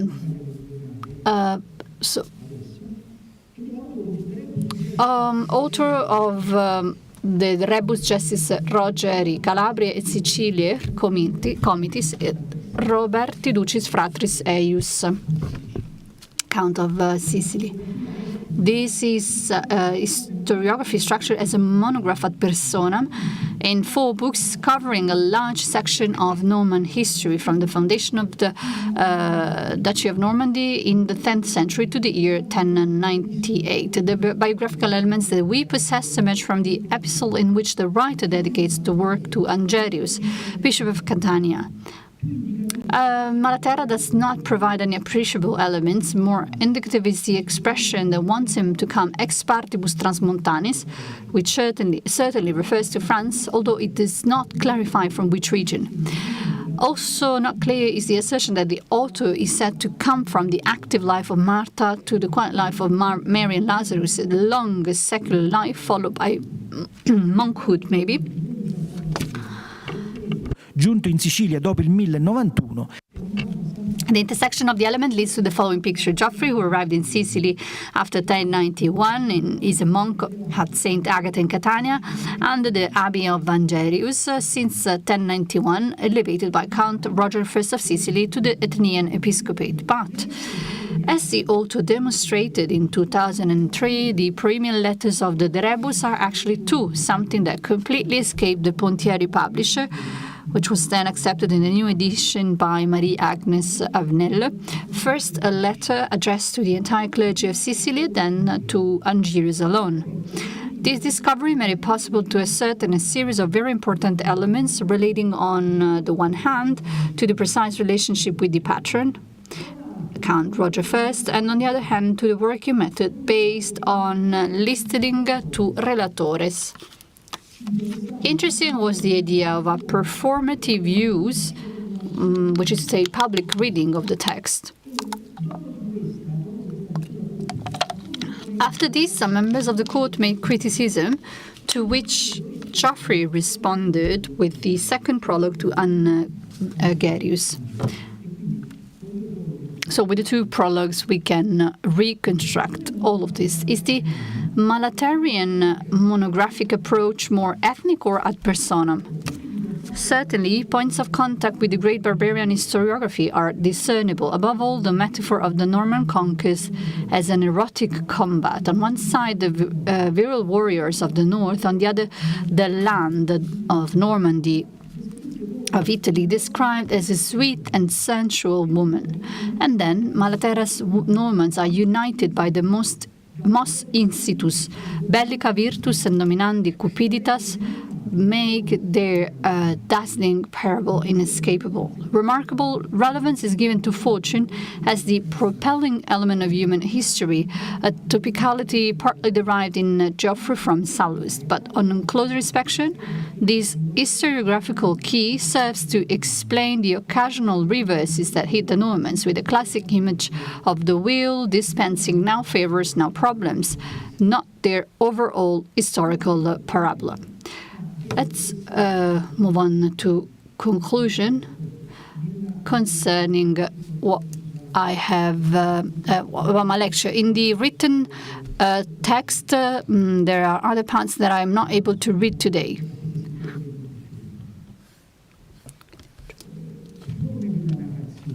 Forms of narration. The choice of prosimetrum as a form of expression for royal and aristocratic biography is thus the most characteristic formal element of Norman historiographical writing. It is possible to trace its genealogy quite easily. At the basis of any further development of these trajectories, the work of Dudo of St. Quentin. In 1994, two monographs on the history of prosimetrum between antiquity and the Middle Ages came out, one by Peter Dronk and the other by Bernard Pabst. The German scholar identifies the descent of the Norman prosimetrum more from the Bohemian, let's call it serious one, than from that of the ancient Menippean satire, as it is for Gunzon of Novara, Anselm of Bizet, Benzo of Alba, who used the genre for satirical, if not grotesque, performances on the model of Seneca and Petronius, while perhaps Liutprand of Cremona can be placed as in a sort of middle ground between these two possibilities. On the other hand, an approach to medieval historiography that takes into account not only the event or ideological datum, but also the manuscript tradition and literary characteristics has only recently been consolidated at the critical level. Lars Mortensen has shown that it is since Bernard Genet that greater attention has been paid to the need for concomitance or codicological, stylistic, and historical textual studies, and he identifies two significant cases of the textual and stylistic flexibility that can characterize this genre of text over the centuries. Dudo's prosimetrum, taken up and summarized in the following century by numerous writers, and the Gesta Francorum, which are to be found in the manuscripts with significant modifications and taken up by other authors with extensive transformations. Geoffrey Malaterra adapts the prosimetrum to the monograph ad personam rather than to a dynastic history, exactly as Ralph of Caen would do a few years later in Antioch with his prosimetrum dedicated to Tancred of Hauteville. The story of a dynasty or a series of rulers is, of course, often a never-ending story in the life of an individual writer, because the writer dies, but the dynasty lives on, and the continuations of that tale can hardly disregard any of the preceding ones. So they do, and add the next chronological course. This is the so-called onion-style historiographical subgenre due to the layers that are added to the original core, a poetics which is typical of early medieval annalistic writing. This is quite evident in a major historiography concerning the Dukes of Normandy, from Rollo onwards. Elisabeth von Hoots has outlined the reciprocal relations between the three redactions of the Gesta Normanorum, Ducum by William of Jumièges, Ordericus Vitale, and Roberto of Torigny, respectively. In the same vein is Leah Shopko, according to whom the six major historiographers of Normandy, Dudo of St. Quentin, William of Jumièges, William of Poitiers, Ordericus Vitalis, Robert of Torigny, and Stephen of Rouen, freely borrow from their predecessors, thus adapting earlier narrative, pseudo-narrative, and ideological political needs of their present. In southern Italy, this type of solution, narrative solution, is less frequent but not absent. Cronisti Baresi, for example. And then the great monastic chronicles and Falco of Benevento himself.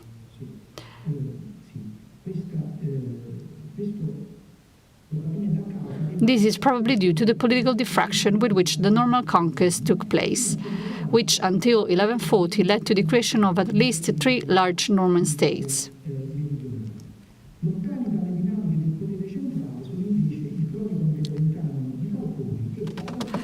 Far removed from the dynamics of central power, on the other hand, is Falcone's Chronicon Beneventanum and the Rebus Circa Regni Sicilia Curiam Gestis by the pseudo Hugues Falcando, an author which is in the Palermitan court to denounce his intrigue and dark nefariousness. One of the most peculiar characteristics of the historiography on the Normans is thus its closeness, what one might call ontological, to political power. Such production, in fact, is almost always commissioned from above. From the Latin prosimeter, apparently an excerpt of a dialect could be extracted. Benjamin Ball agrees with this consideration, and we have already seen how Malaterra, the oral reading of the text, becomes decisive to change the letter. The concept of Normanitas, the ideological level, one of the fundamental themes of the production that we could define as ethno-psychosociological is to identify a common DNA of the Normans, general traits that could explain their extraordinary political and military successes. Emily Albo-Anavalt, analyzing duty structure and compositional method, sees how he depicts the progressive civilization and Christianization of the Normans.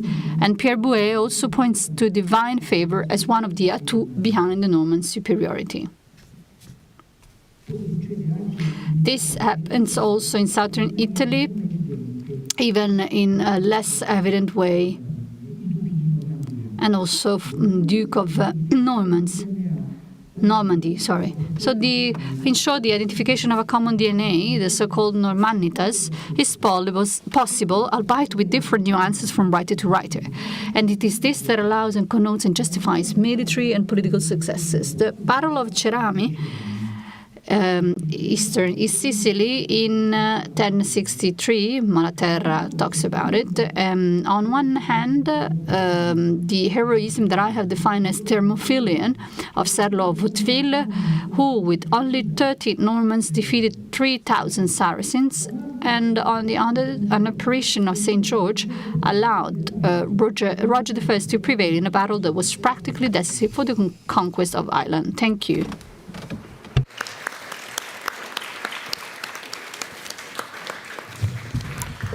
Benissimo, ringrazio molto Edoardo. I would like to thank Edoardo D'Angelo also for his skipping some parts, but especially for the very broad and very well-documented survey.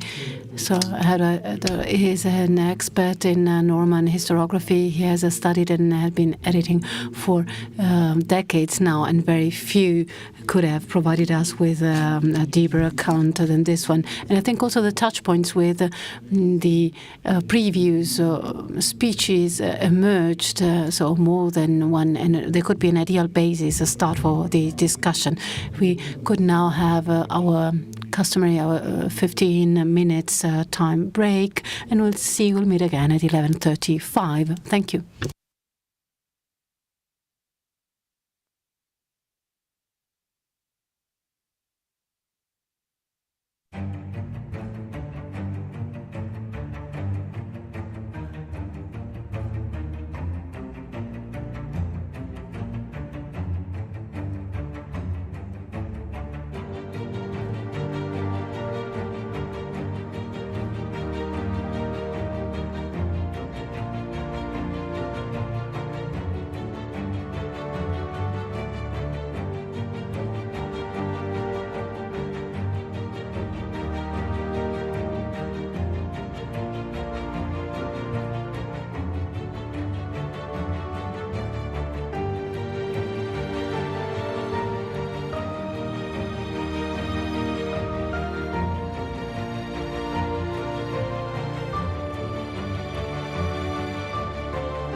campanella.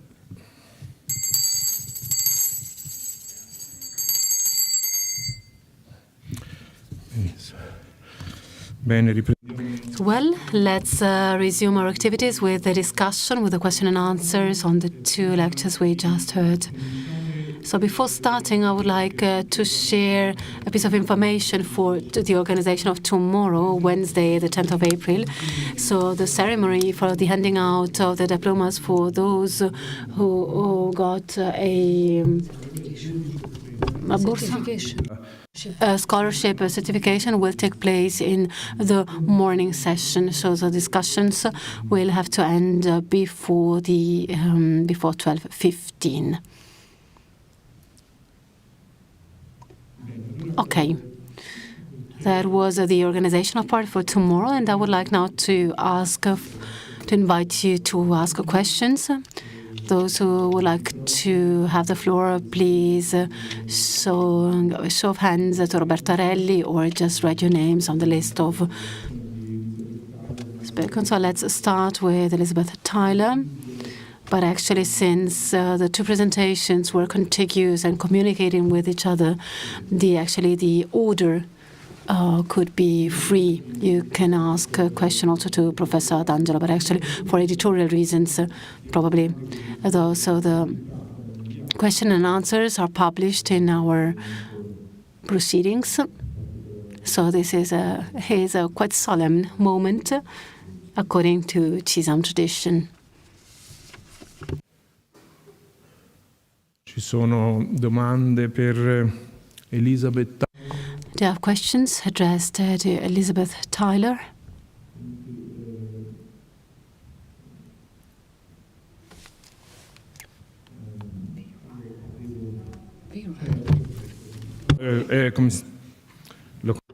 Perfect. I know this person.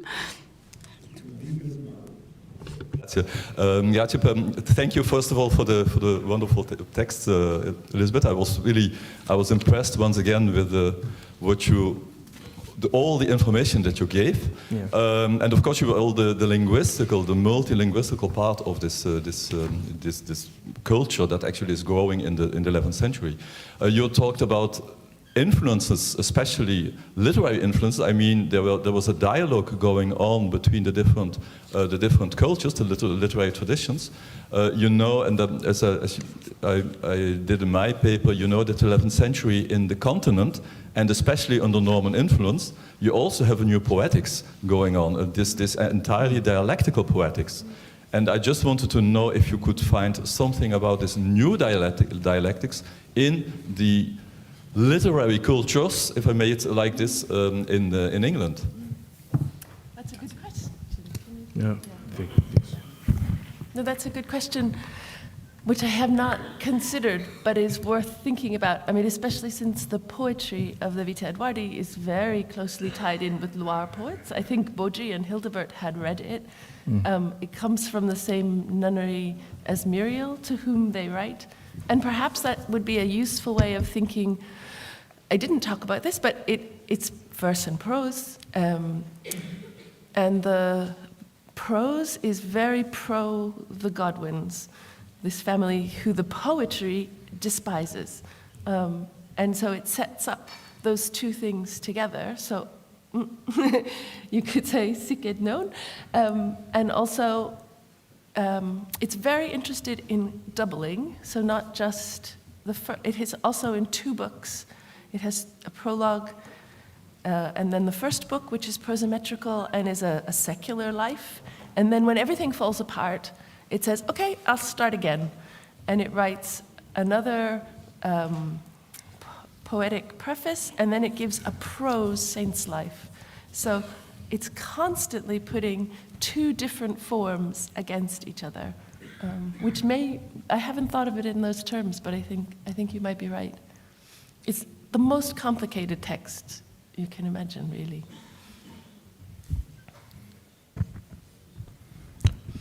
Bene, prego.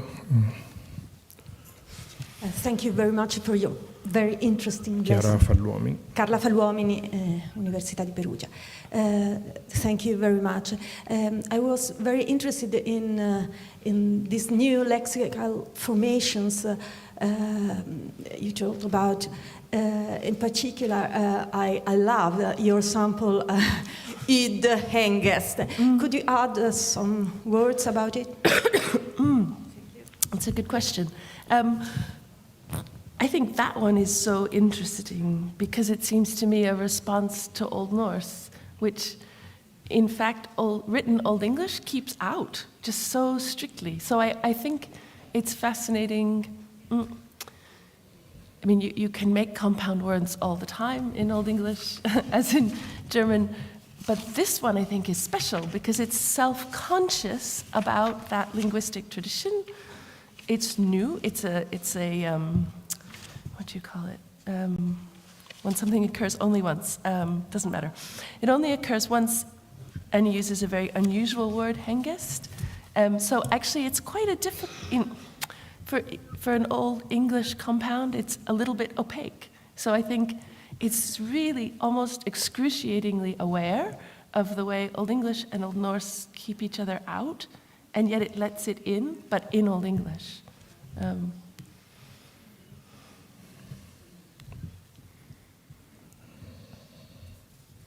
Thank you. Other question, comments? I have a little curiosity about something you said twice about the role of the French language as a supranational spoken language, or even language of Latin European mobility, not just England and French, but European. Given that you speak about orality, where did you get the evidence of orality in written sources? Yeah, well, I think, it's simply because we know the Normans are, like many people in Western Europe, are French speakers. But I mean, what I haven't been able to find is precisely that evidence of the impact of French orality on the text in the way you can find the impact of Old Norse. But at the same time, we know who is in the court in England. And we know that there are French speakers. We know there are French speakers who are Norman, French speakers who are Flemish. We also know, Michel Paris wrote that wonderful article many, many years ago about how important Francophones were among imperial clerics who were used by the emperor as diplomats. And Canute's court and Edward's court is packed with imperial clerics. And I forget by what date, let's make up a date, say 1060, every single bishopric in the West Saxon heartland is held by an imperial cleric, except one, which is held by Lxxi of Exeter, who was educated at Liège or Toul. So I think, and when Edward the Confessor returns to the continent, he returns with Robert of Jumièges, Leofric of Exeter, and Herman the Lotharingian. Okay. So I think we've vastly underestimated the role of the French as a language, also of the empire. Yeah. And when you think later about French writing in northern Italy.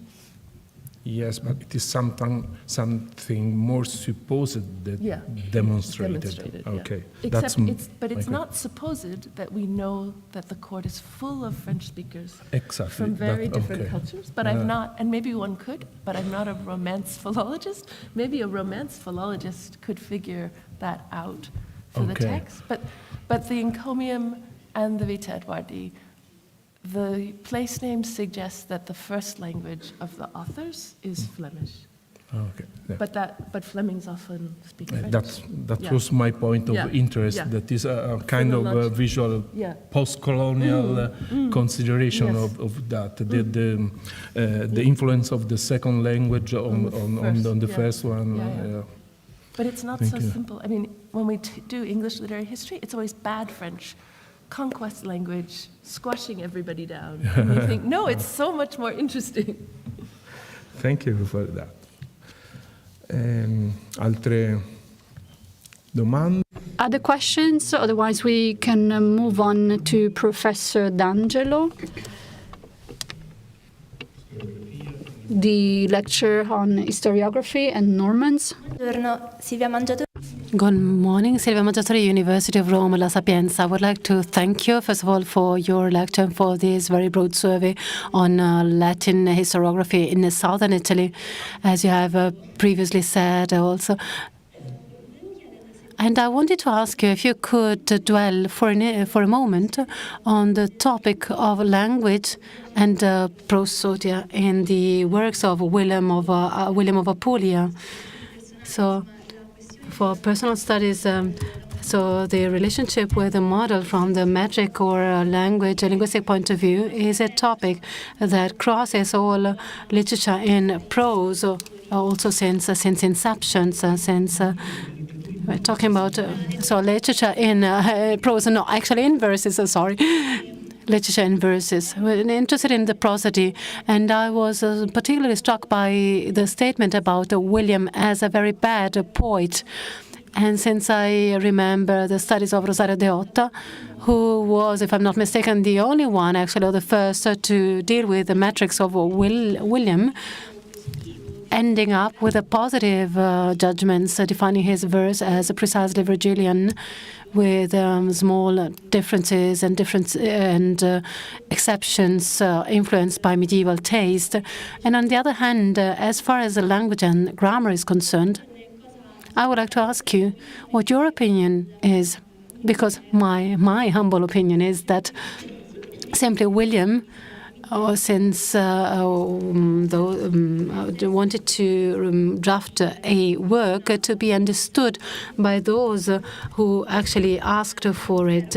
So first of all, he was a conqueror or a military leader rather than a literary person. So it seems we're talking about the intention of the work to be understood by the Norman kingdom, by the people.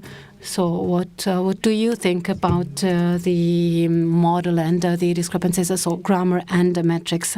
Sì, dunque, per quanto riguarda la metrica, in terms of the, as far as the metrics is concerned, Leotta studied it in the 70s, and a picture emerged from that on the basis of the dichotomy of Clopice between Virgilian hexameter and Ovidian hexameter, so to say, and that had shown that out of the two hexameter models, William of Apulia is complying to the first one, the Virgilian type. We're not talking about Virgilian metrics, of course. So just to provide you with a more technical example, Virgil uses in the Aeneid and Bucolica and Georgica, he uses elisions in 50% of the cases. In the Gesta Roberti Guiscardi, we do not reach that level, not at all.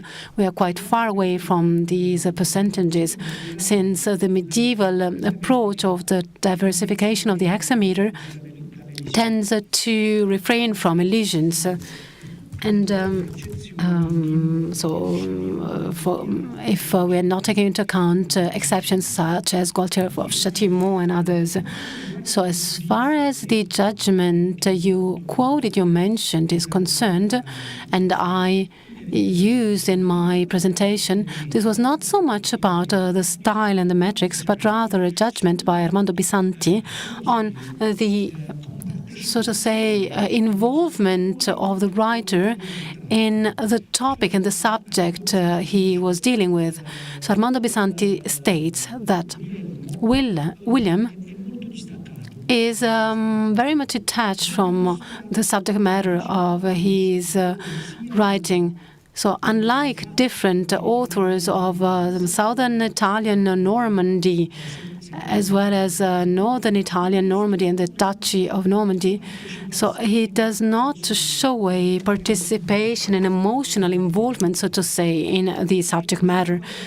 So it's as if he was dealing with it from far away, from afar. So it's not a technical judgment in terms of style or metrics, but rather a judgment of aesthetical and ideological nature.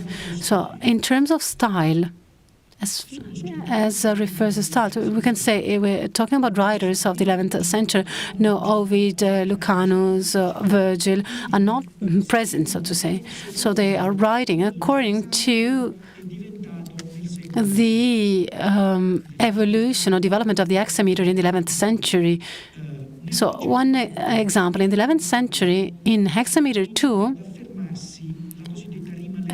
a new trend started to come to the surface, the Leonine rhyme, which is a technical solution which is deeply rooted in the Middle Ages, starting from the 11th century and gaining strength in the subsequent centuries until the 13th century, more or less, while humanists get rid of it because it is they are against this medieval taste or approach.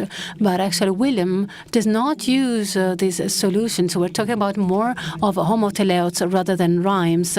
So us, us are the ending parts.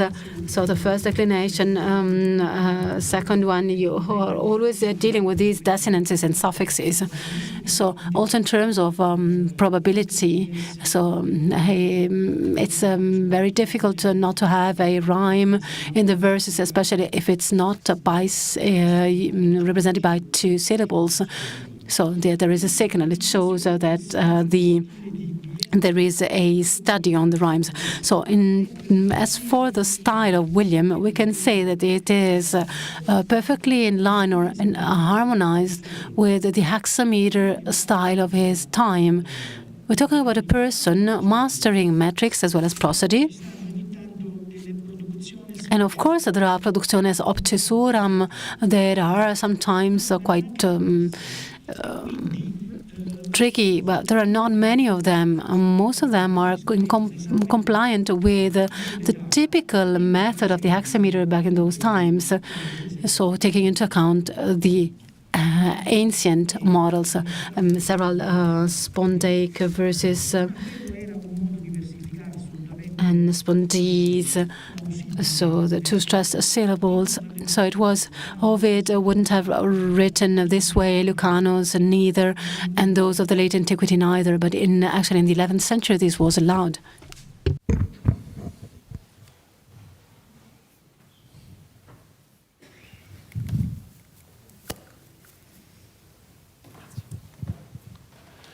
Andrea Lo Stumbo, Università di Roma La Sapienza.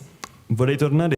Andrea Stumbo from University La Sapienza. I would like to go back to 2 points that you have mentioned in your very interesting lecture. The presence of the favored divine within the Normanitas, which is a sort of fil rouge in these lectures, and also this onion style that you have mentioned.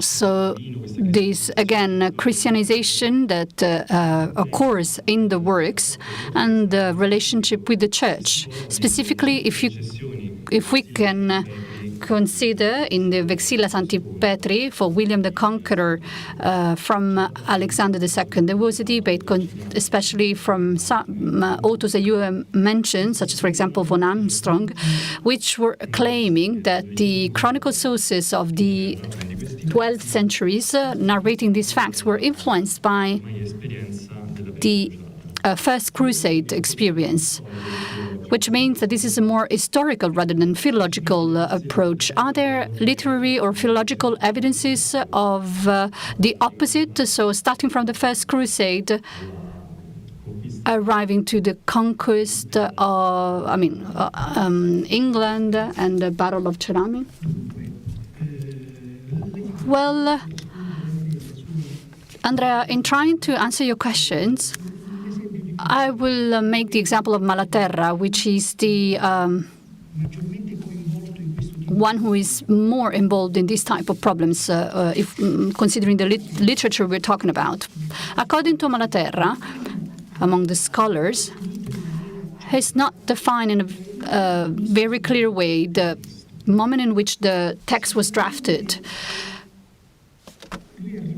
He arrives until 1098 because he talks about the famous Apostolica Regatia, which is what Urban II provides the counts who are in Sicily, investing on his own initiative. That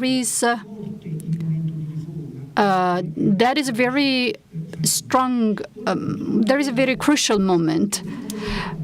So, did he write before or after the end of the crusade? The crusade is in 1099, but for sure the beginning of the crusade was before that year, because he left southern Italy in 1096-98. This is not very well, this is not very clear. Within the text by Malaterra, Ruggero I conquers Sicily. Sicily, contrary to the rest of southern Italy, was, in the hands of the Muslims.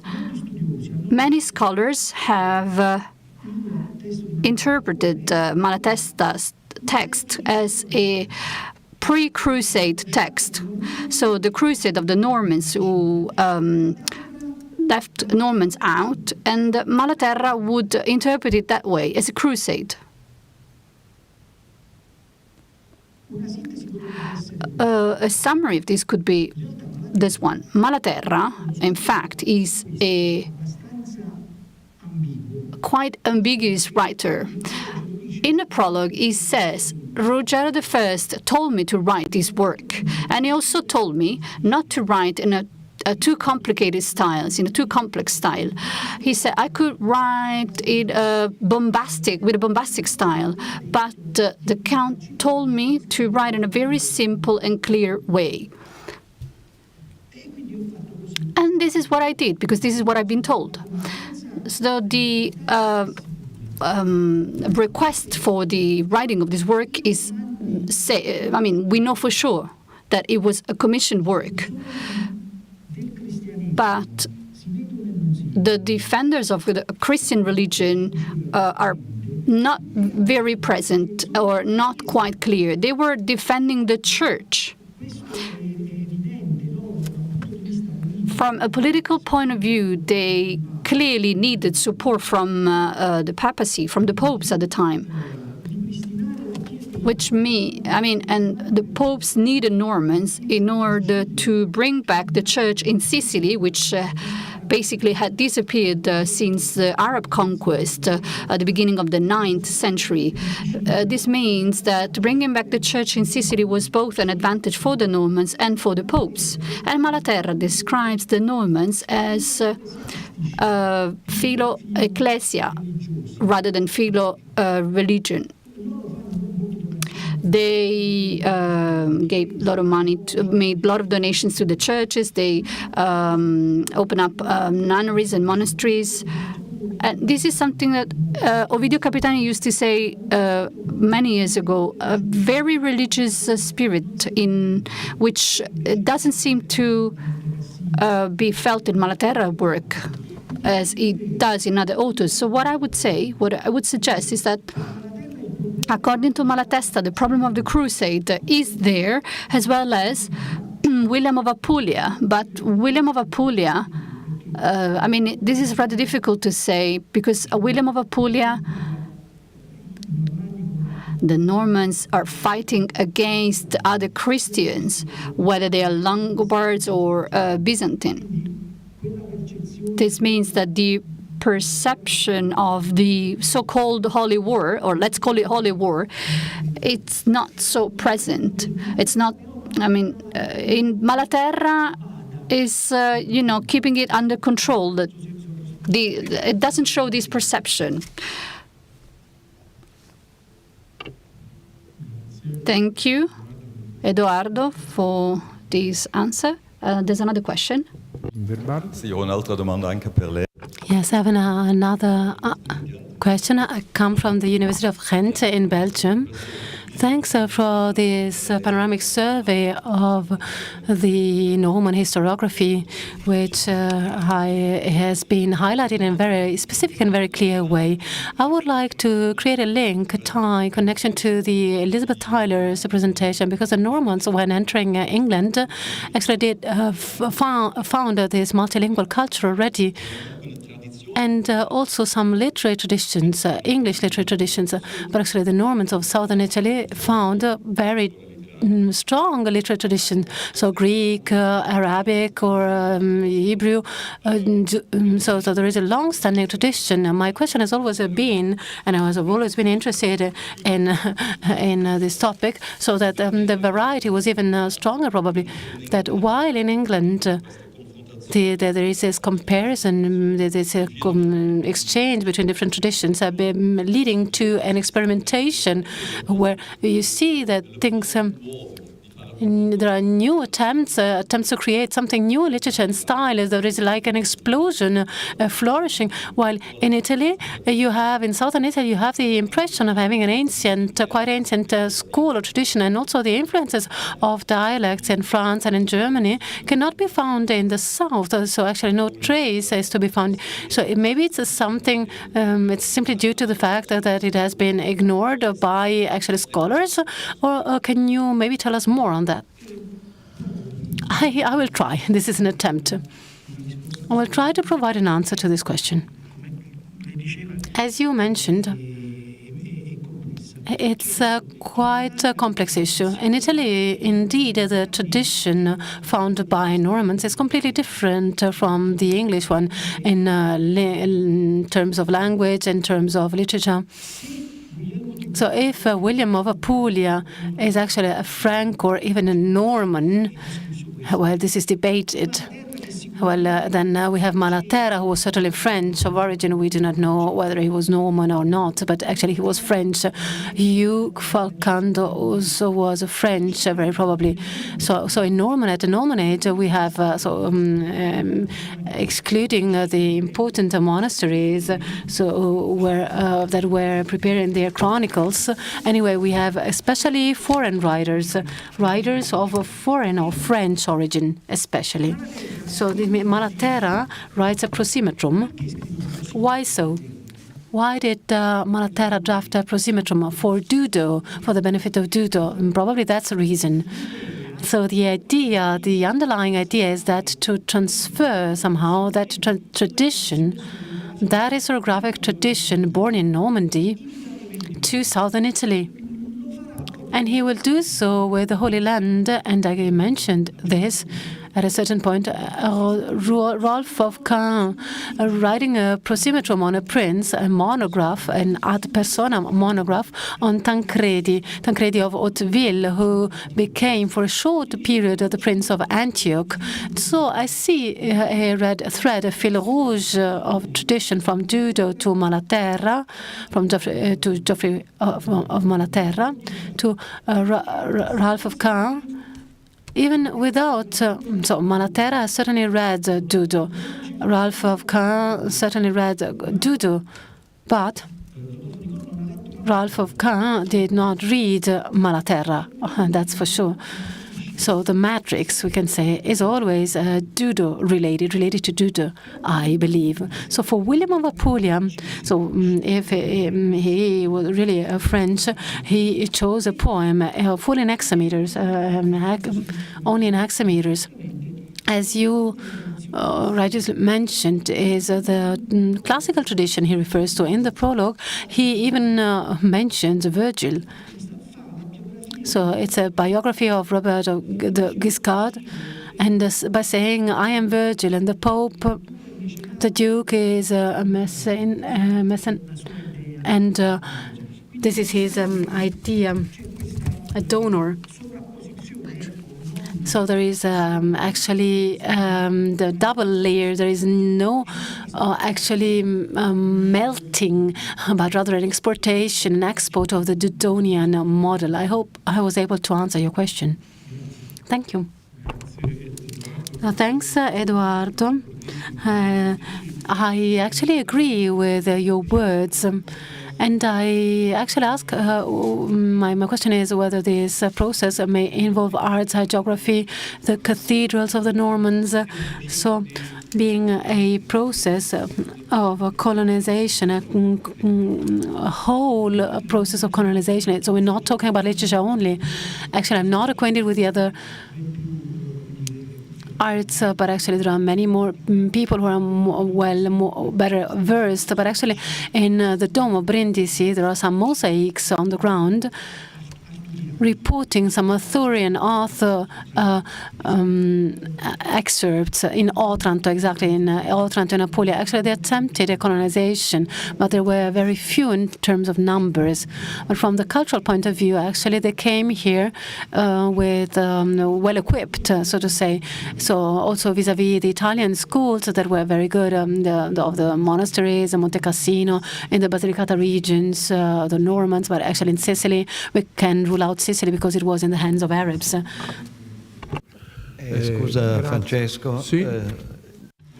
Sorry for interrupting you, Francesco. I only wanted to add something on to what you were mentioning. Actually, also in liturgical terms and in terms of liturgy and music, there was the import of oraciones, devotional models, liturgical texts. Liturgical text in Messina, there is the Norman Missale is printed, talking about the Norman Missal. So if there are no other questions, actually, Roberto, please apologize. I would like to add another piece of information. A question to Eduardo. And actually, I would like to have a confirmation of a specific point. And the other aspect is more cultural. So the Carmen de Hastings Proelio, who signed it? Lanfranco, is it Lanfranco Vido? Is Lanfranco here the recipient, maybe? And exactly, so it should be in dative. So Guido is the author. Okay, fine. So you just confirmed that. And there are more general questions that may involve Elizabeth as well. So is it possible to often speak about propaganda for talking about poems that have actually minimal writing tradition, written tradition only? So what type of propaganda type role may have a poem read at card for a few hours and then disappearing from circulation, so to say? So my question is actually an underlying, a fundamental question. Don't we, maybe isn't there the risk of over-interpreting, of over-evaluating, so to say, the propagandistic function? Poems. So, do you mean of the skaldic verse? So the No, oral, or even the encomium Emma, Yeah. Emme, and so. But they could be. I mean, they're not read just once Yeah. and forgotten. Yeah. I think. Yeah, but the great majority of these poems or writings are few transcribed. So yeah, so the encomium, there's one, but the interesting thing about the encomium is it's written at the very end of the first version. It assumes that Emma is co-ruling in a trinity with Harthacnut and Edward. Yeah. But Harthacnut dies, and they quickly rewrite the ending to have Emma ruling with Edward. So I think it mattered Up to date. it mattered to change it, and that version was only recovered, I think, in 2012, and that manuscript is in Copenhagen. That lets us see actually it mattered, and whoever wrote the Vita Edwardi had read the encomium, and the Anglo-Saxon Chronicle after the encomium and before the Vita Edwardi becomes more prosymmetrical as well. So. Per i poemi normanni. Dunque, allora sì. As for the Norman poems, well, I do know of a specific case. These works were mainly for public readings rather than being widespread, or maybe, a book for somebody to be read at home. Malaterra, in one of his letters, claims that when they knew about what I had written, many people at court started to misjudge me or saying bad things about me, that I wrote wrong things about a character, or I did write wrong dates. And what he said is, well, I listened to relatores. I just noted and then I wrote my work. I think that we can only have one answer. How could many people complain if they didn't heard the same text. They didn't read the same text altogether. I mean, it's impossible. That means that there was a public reading, possibly in court, where they would understand. They did understand Latin, which is why Malaterra was told, do not write in a very bombastic or sophisticated way. Like, write in a very simple way. So. And the same for Dudo. Paul has proved that those books were used for public readings. There was no need for many manuscripts to be, circulating in private houses. They were not books to be sold. This is my answer. Thank you. Context really matters. So it is propaganda in a small circle. Okay, that small circle That was matters. what I meant. Yeah. Okay. Grazie. Altre questioni? Are there other questions? Or maybe comments? If there are no further questions, then I would conclude by inviting you all for lunch, and I see you this afternoon at 3:30.